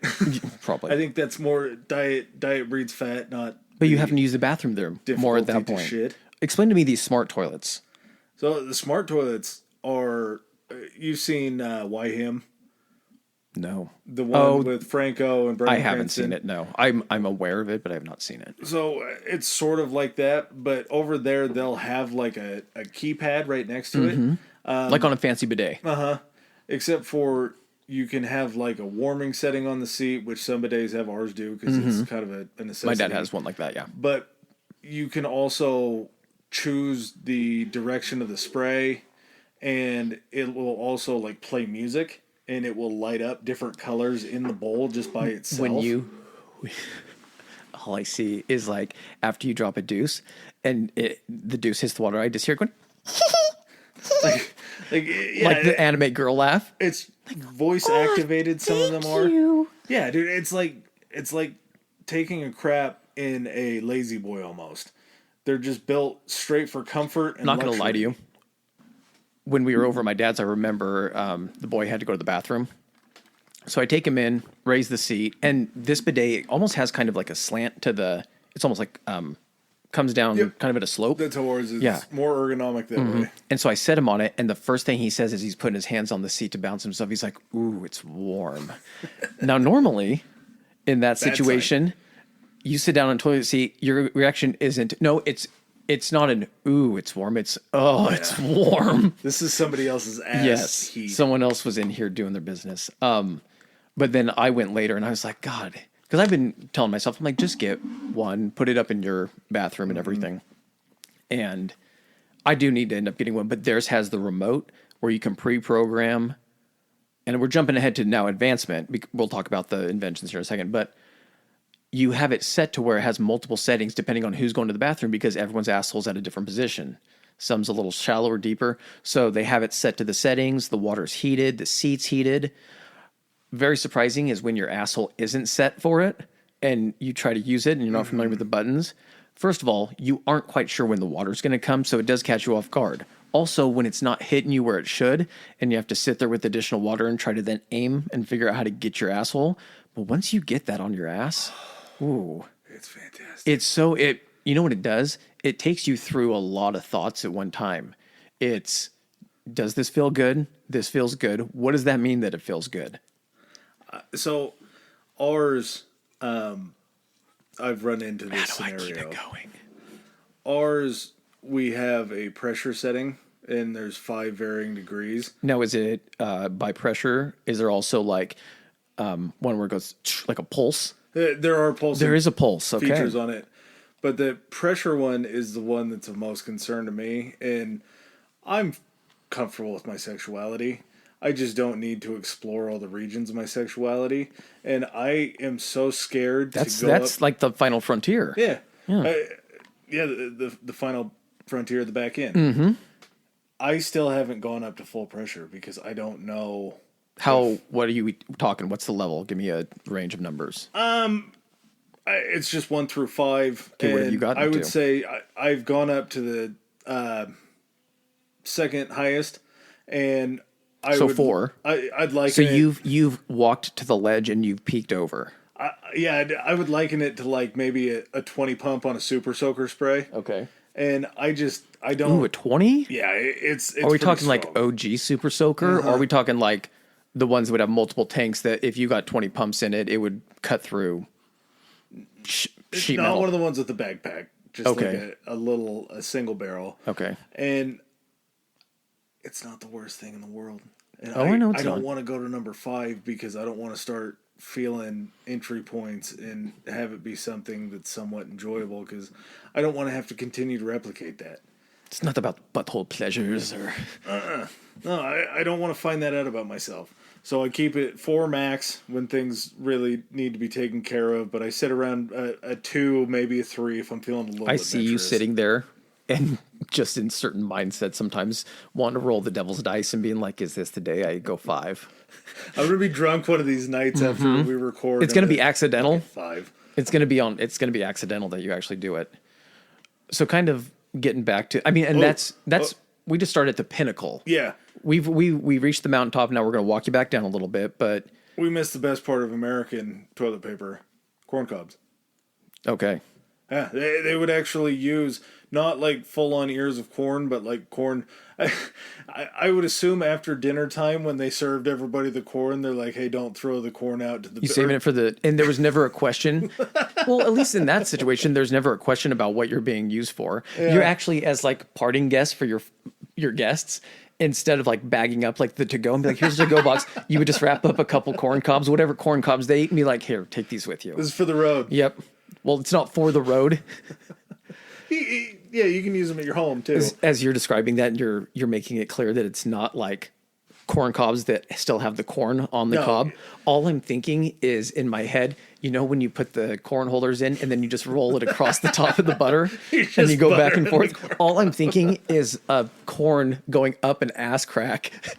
And I'm like, how clean would that, what would it grab? And then how do you hold? Like, are you holding, like, are you just starting it from the front and then you have to grab it from the back? Or is you doing like a flossing? Yeah, like a towel motion? flossing motion? How big are these ears of corn? Yeah, that's the thing. Corn wasn't the same size back then. Okay, so if it's a 2-cob shit, that's a pretty bad shit. Okay, so if you are eating corn, man, it's all full circle. It's so much full circle because corn comes out in your shit almost completely intact.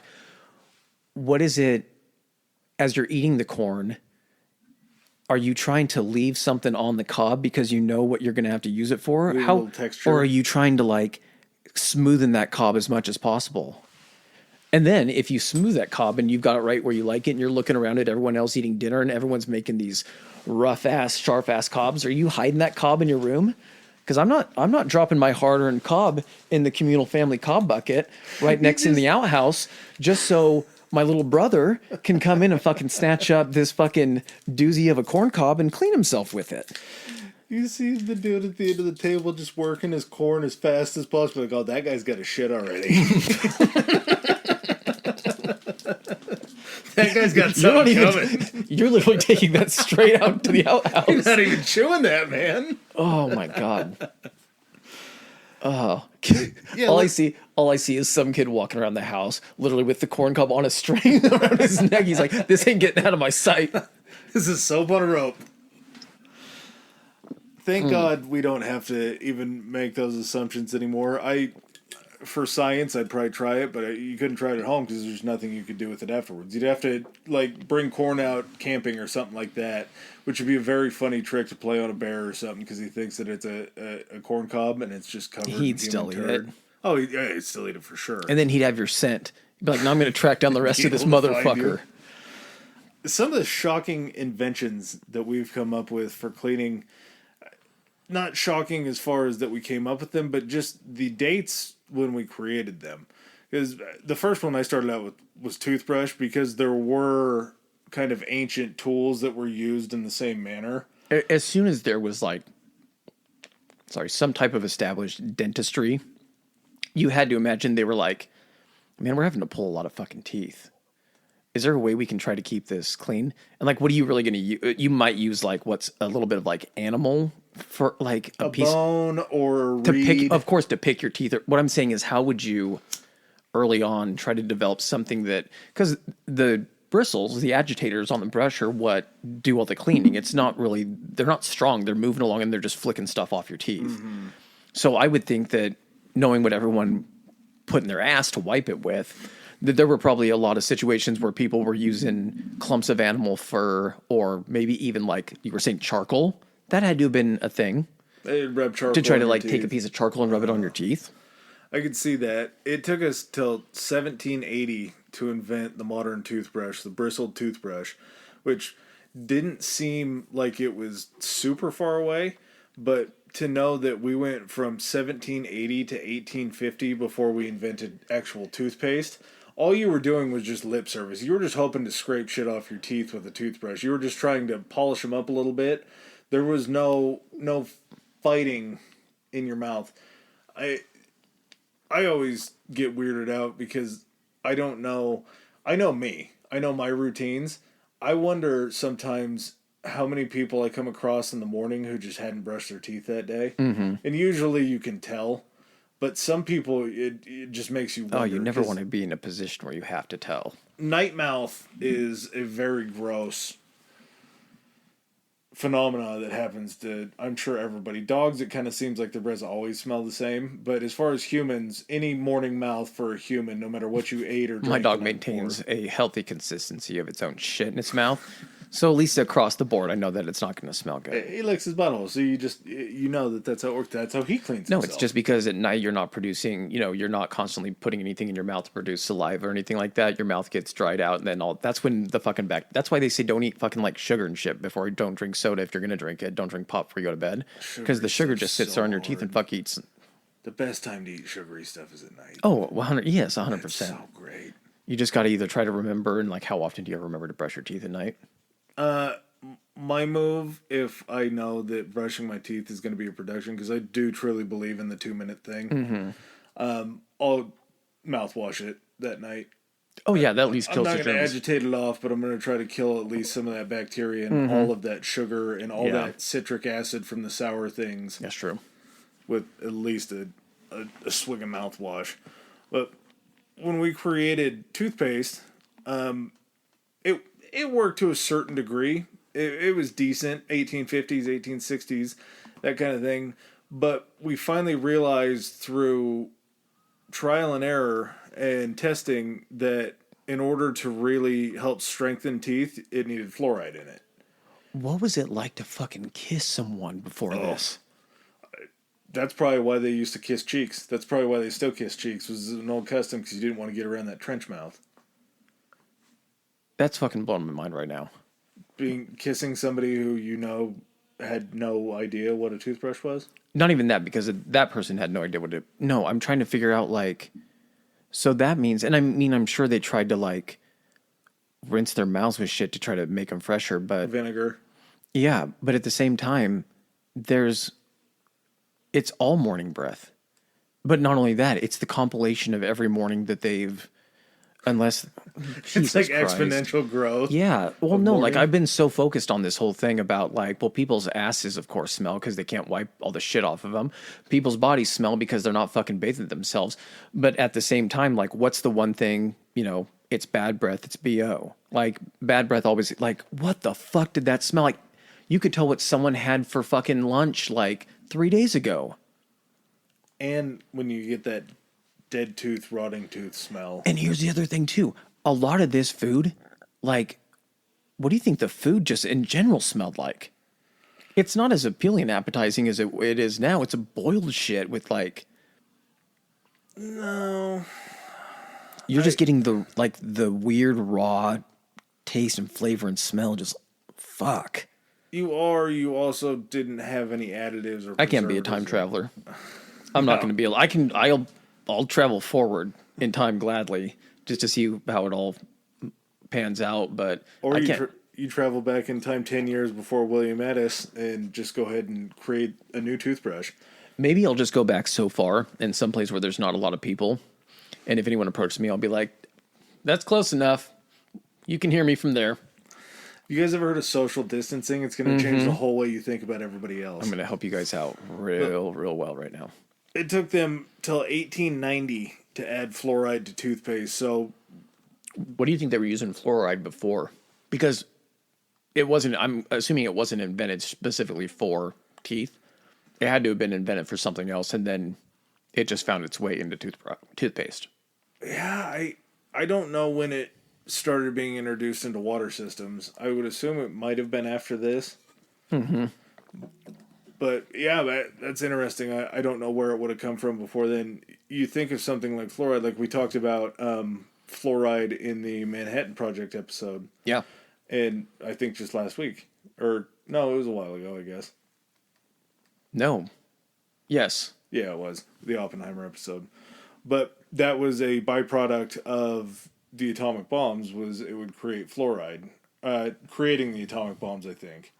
You've already listened to that episode, so just yet another thing that came out of that research. Which, hold on, flipping around, fluoride wasn't added until the 1890s, so it was around beforehand. Yeah, but it was a byproduct of whatever the fission was that happened that we created nuclear bombs with.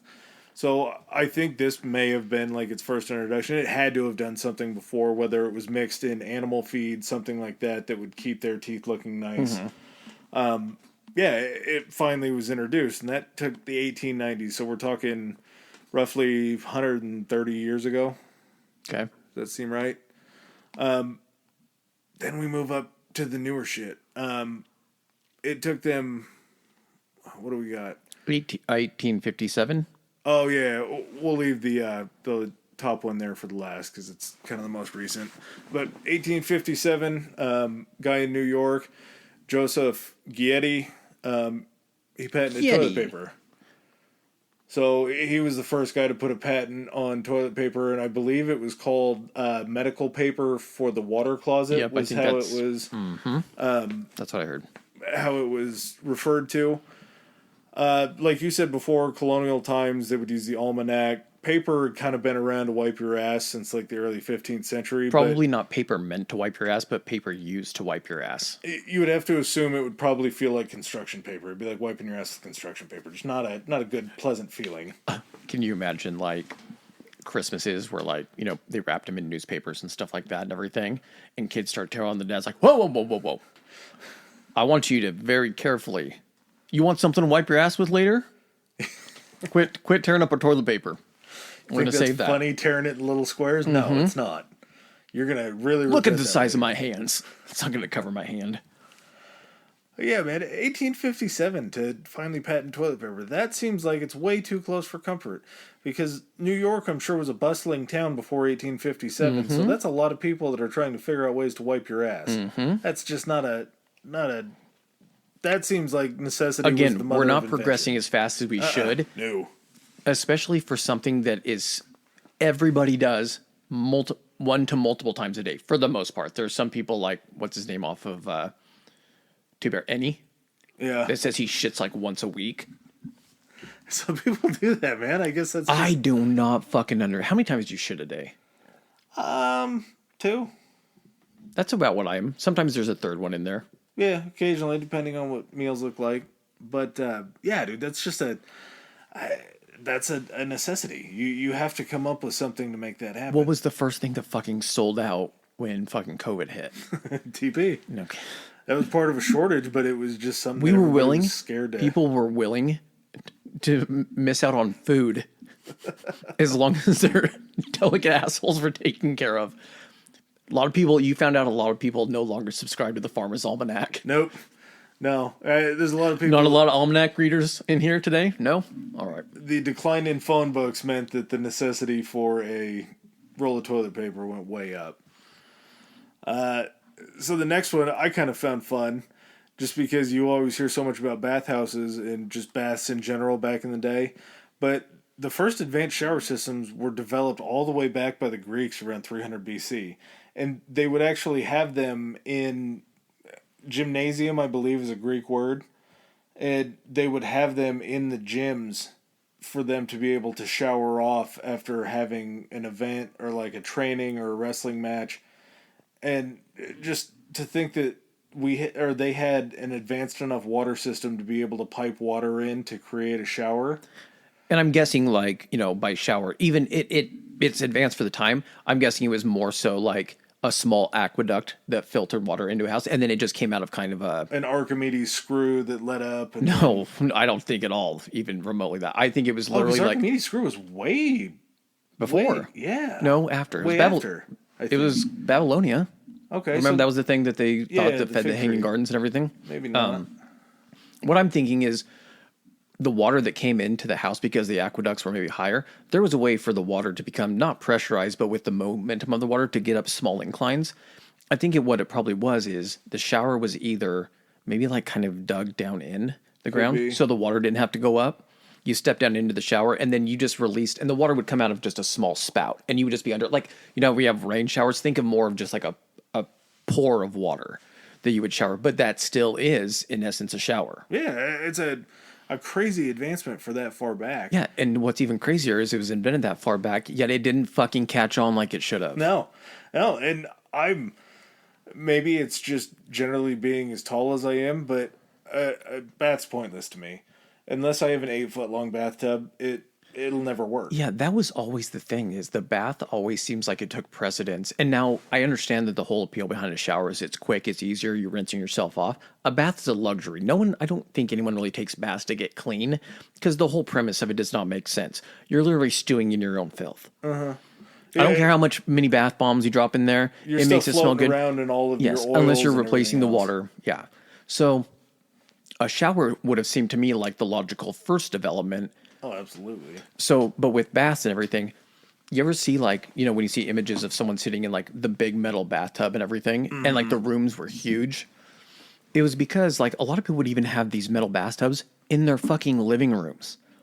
Because the times that they got to fill these up, pour hot water, because they would be heating hot water by the fire like and we everything. talked about earlier. Dump it in there. So you would go into people's houses, especially like in England, and they would have these fucking big like bathtubs sitting in their fucking living rooms.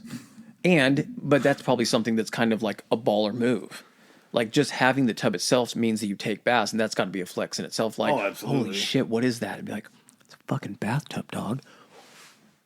You mean you don't got to go down and take baths? No, fuck no, man. I'm done with that shit. I only see my own nuts whenever I need to shower Mm-hmm. now. How often you use it? Dog, I'm in this thing every month. Every month. It's like a hot tub back in the day. Mm-hmm. Come over, you see like, oh shit, he's got Well, a they hot tub. used to use too. Do you remember it was that in that Jim Jeffries one? They were talking about what they saw. It was like the water blanket or something, and they would put that on the yeah. bottom of these tubs because they were metal, and that's where you would heat it from. So they would put like hot coals under them or something to heat it, and it was so you didn't burn yourself on the fucking bottom of the tub. Yeah, that, and then the superheated water. They were mostly iron back then, not porcelain.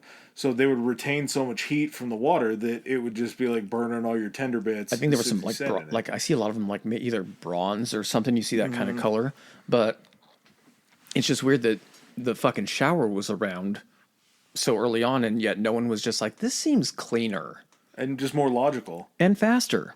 Yeah, a lot less work to make it all happen.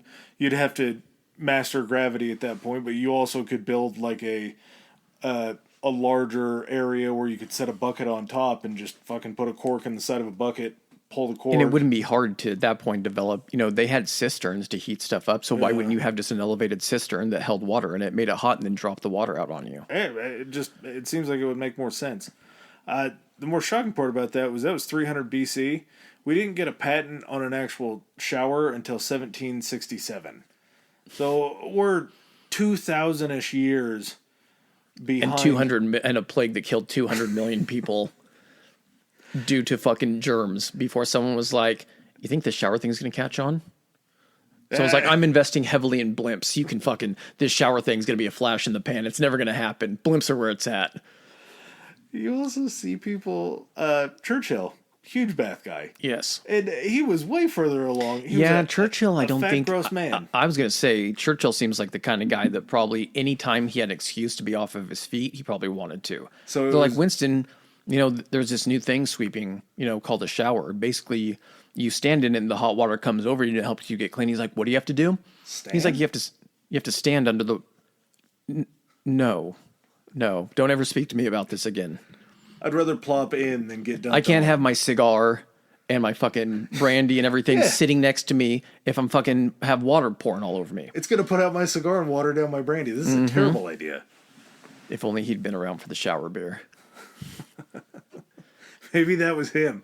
Maybe that was how they tried to trick him into taking showers. They'd be like, hey, man. Like, we'll put a smaller opening. We'll find you a fucking Scotch glass with fucking smaller opening. You like wine? It keeps Super putting, small opening. It keeps putting my cigar out. This isn't happening. Back to my bath. Prepare my fucking bath. So 1767, finally, someone gets in on the shower game. Well, the first flushable toilet was actually invented by Sir John Harrington back in 1596. I'm glad to know he was a sir. He was knighted. What were they flushing down? I know they were flushing like their... Were people trying to put stuff down it that they were wiping their ass with? Because this is right around the time when 1596... Yeah, people are still wiping their ass with rags and all kinds of stuff. Like, you're getting so much shit. Do you see the videos like when people flush shit down their septic systems and wipes, non-flushable wipes and everything? No, I can't. Okay. It's obviously disgusting because it backs them up and then they have a flood of shit and everything. what I'm thinking is like, what are these people putting down there? God, plumbers at that time, they're like, this motherfucker with this goddamn flushable toilet. When we were in Mexico, that was one thing that I was kind of surprised by was in some areas they would have trash cans next to the toilets in the stalls, and you would leave your business in the toilet and flush it, but the septic or the sewer systems were so bad that you would just put your wiped ass toilet paper in the trash can. And I'm sure that was probably the system here was they probably didn't want to flush their rags or anything like that because they knew that they were just going to be able to wash them and use them again. Yeah. So I'm sure it was just for waste. There was I can't remember, I want to say it was probably in Greece. I don't know how I forgot this when we were talking about things that you wipe your asses with. I can't remember if it was in Greece or Italy or something, but there was a time where they would have like a wooden dowel, and the wooden dowel would basically have a rag wrapped around it. And what you would do is like you would take that, you would wrap the towel around and then be able to wipe your ass with it and everything. If you need to wipe again, you could roll it the other way, and then you would just pass it off to whatever fucking servant was manning it, and they had to then clean your shit off this fucking thing. You don't want to be on shit duty at that No, point. you don't. But that seems at least a little bit better than just fucking using a communal sponge on a stick. True. Scrub your unders. Yeah. So in 1888, first deodorant, which actually killed odor, was it killed odor causing bacteria, was invented. Yeah. So before then, it was people just wiping flowers and oils under their armpits. They were trying to figure out how to cover the smell instead of kill the smell. Yeah. So that to me seems like it was fairly early, 1888. It's a pretty long way away for something that we kind of take for granted. Again, this is another thing like the people that brush their teeth in the morning. I do wonder how many people put deodorant on. I have to assume that it's the majority of the population, but you know that there's still people that don't. Did you say you felt like 1888 was late to the game for deodorant or early to the game? I feel like it was earlier than what I would expect. Yeah, I think there's a natural progression to this that you can kind of track. Is first you would do the whole hygiene thing to make your body smell better and for disease and everything. After that point, you would be like, okay, what still smells? And then you would attack, in this situation, you would probably go for the toothbrush like you were talking about. Like, how do we address the mouth thing? Yeah. That's the area. And so you're doing a process of elimination of just making yourself not fucking stink. So after that, then you would be like, okay, we're bathing now. We are brushing our teeth to some degree. What's causing us to stink now? They're like, well, during the day, we're wearing fucking wool and fucking cotton and all that heavy shit, even when it's hot outside, long sleeves. We're starting to sweat, and we find that the most smell is coming from our armpits. And they're like, all right, fuck it. Now we got to design something that you can spread on your armpits that's not going to make them stink. It's like you figured out the basics, and now you're working towards more of the advanced issues. And then after that, I think that's probably when, and I know perfume has been around. Perfume has been around forever. Even before any of this shit to try to mask all of this shit. But then at that point, now we're going from, we were smelling like shit, smelling less like shit. Our mouths aren't smelling as shitty. Now our armpits don't smell. We're almost to a neutral point of just maybe having a not stinking. And now we're just like, do we keep going? Yeah, let's just make a bunch of shit we can spray on ourselves to make us smell all different fucking kind of ways. Let's make it to the moon.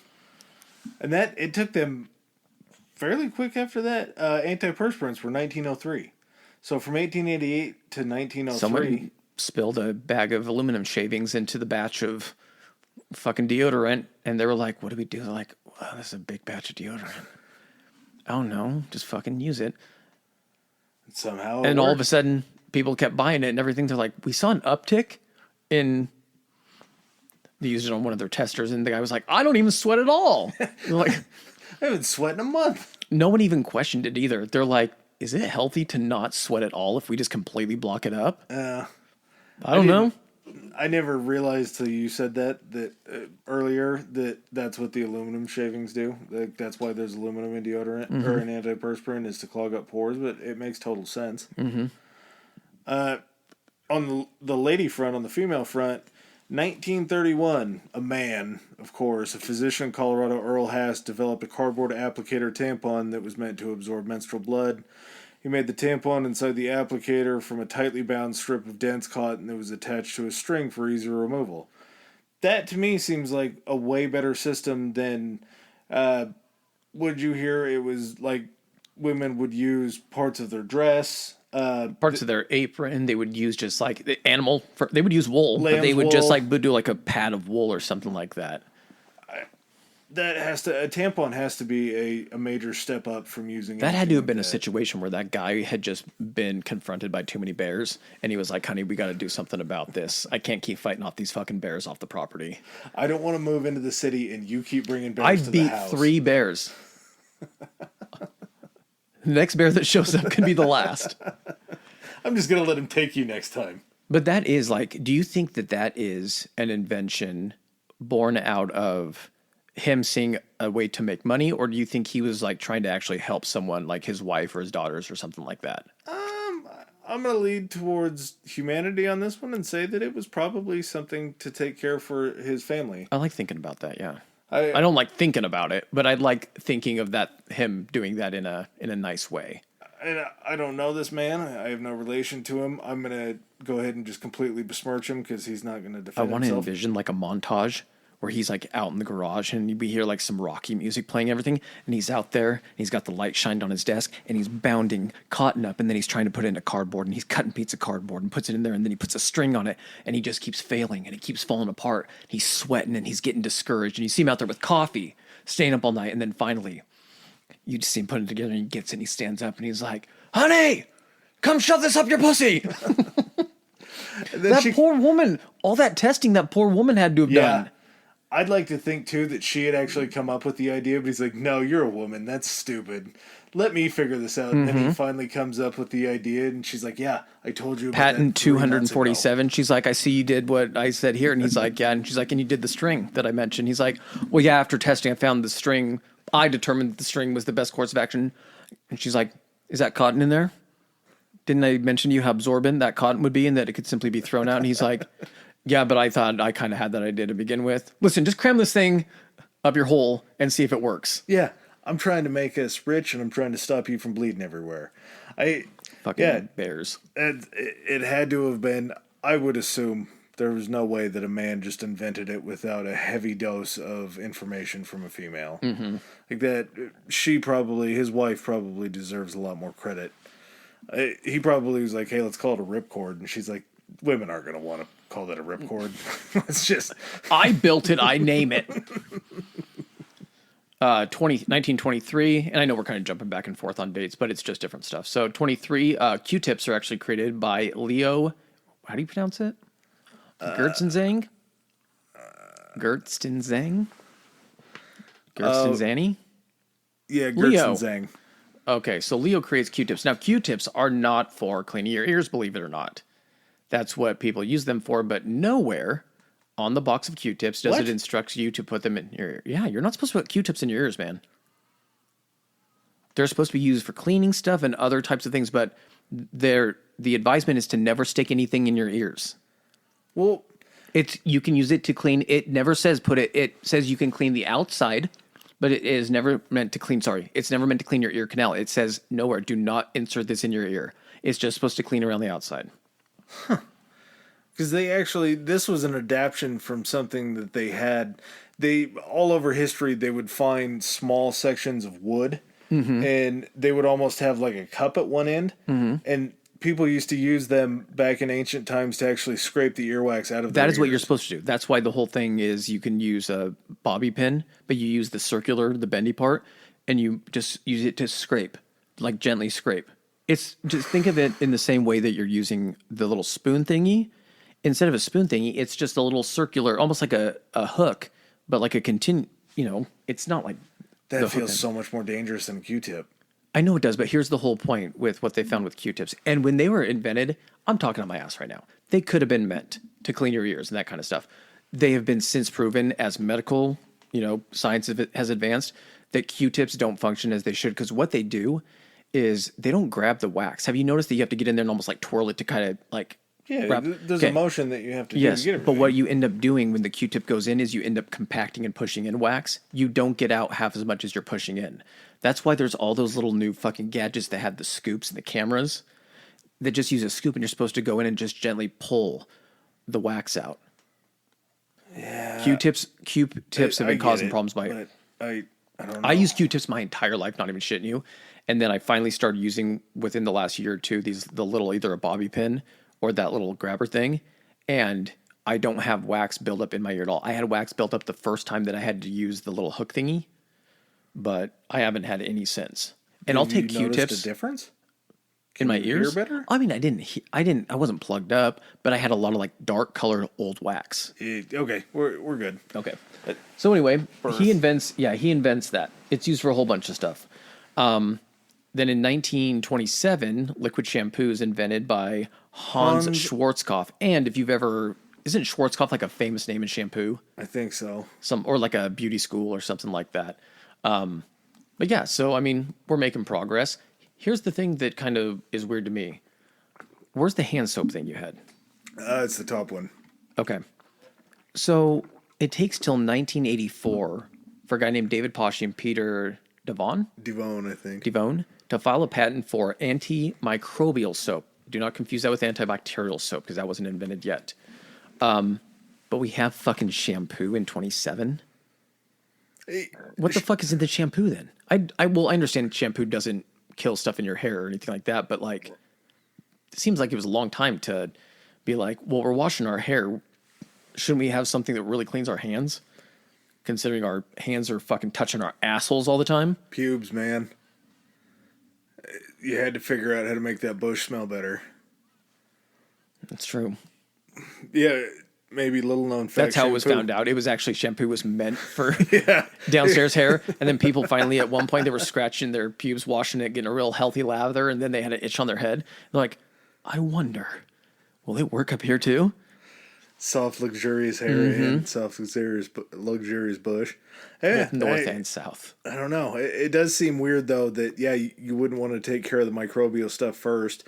And it actually did sort of become the first antibacterial because there was something, or is something called triclosan that I believe is still used.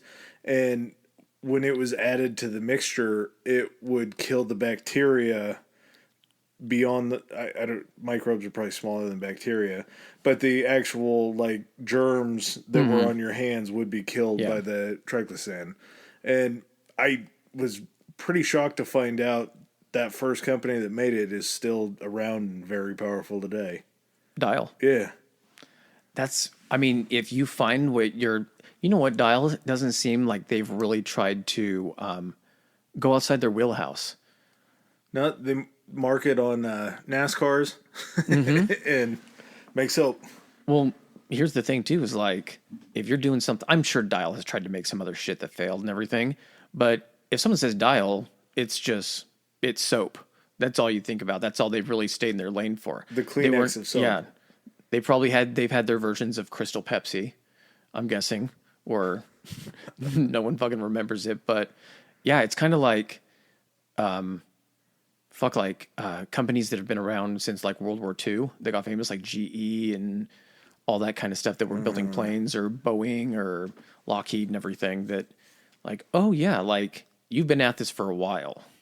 Well, I guess, but that was just in what? That was after. It was right around the 80s, so it not lasting staying The fact power, that we but didn't have that means Yeah. we went through how many fucking wars without antibacterial soap readily available.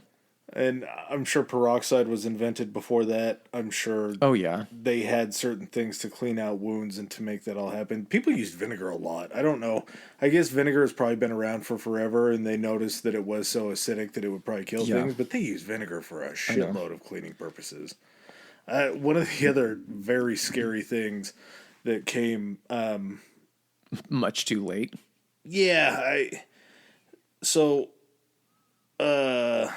This was before that. U.S. disinfectant Lysol was the number one selling feminine hygiene product in the early to mid 1900s. Sold as both a douche and a feminine contraceptive, a series of vintage advertisements show just how bizarrely the household cleaner was marketed to women as a vaginal douche. You've gotten Lysol in your hands before, right? Mm-hmm. And you feel that burn. Mm-hmm. Could you imagine putting that on that precious, precious skin? And that was something that had staying power to it. The only reason that that's not more shocking to me is there's been recent events in which people in positions they may be or very surely should not have been in asked medical professionals if there was a way to spray disinfectant into people's lungs, was it? Or to inject it into their bodies? Inject it. Yeah, that's... It would be more shocking to me if that still wasn't being asked or suggested that people do that. But so what do you like? You're cleaning the toilet and you're like, I guess I haven't cleaned my vagina in a while. So you just like spray some in the toilet and then you just lift up your skirt and spray some on your Two birds with one stone. And then as you're sitting there watching it remove the stains from the toilet, it doesn't dawn on you at all. You're just like, oh, I'm making this pussy stain free. It just, the burning sensation is... It's work. That's how it's working. Yeah. Yeah, I guess you it must. is how If it's it working. burns really bad, it means you were extra filthy. It's like This will take care of it. first time you accidentally get Bengay or Tiger Balm or something on your ball bag.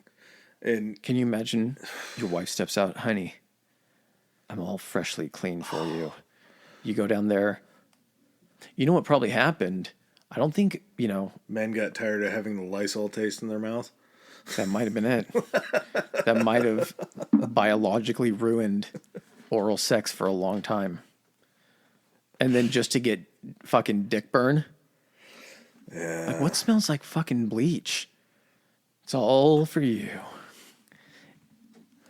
That's fucking crazy that was marketed for that. The world's a weird place. And I like to think that we're getting better about hygiene even today, but I still see two things that just shock me. And one of them, if you want to save the world this way, more power to you. And what you do in the privacy of your own home is of no concern to me.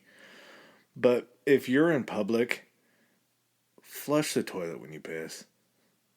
I don't want to know how hydrated you are, or if this may. Well, if you're hydrated enough, then you won't even notice.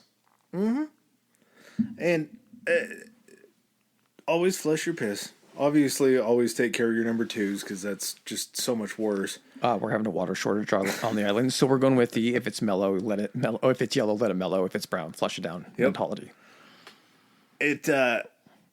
The second thing gets me worse than anything, and I don't care if this is just for show or for peace of mind, but if you're ever in a public restroom or you're at work and you've got multiple stalls or whatever, if you are against washing your hands after you go to the bathroom for some weird reason, just at least go turn the water on and make me think that you're trying to clean yourself up, because if you see somebody walk out of a stall or walk away from a urinal or whatever magic happens in a female bathroom. For me, it always happens when I'm in the stall. You hear someone come in, they piss, they flush, and you just hear the chew, and you see them walk right out. Just like, Or you're standing at the urinal and somebody just walks straight out of the stall. I think you're making it harder for someone. So you get those people that are on the fence about it. And I think if you're doing the urinal thing next to each other, you know peripherally what that person maybe looks like. That person has introduced themselves in a way to you. You know what that person also, for the most part, you're going to turn, maybe if they leave, you're going to maybe glance or look in the mirror or something to see what they're wearing. That person is now identifiable to you within the area that you're in.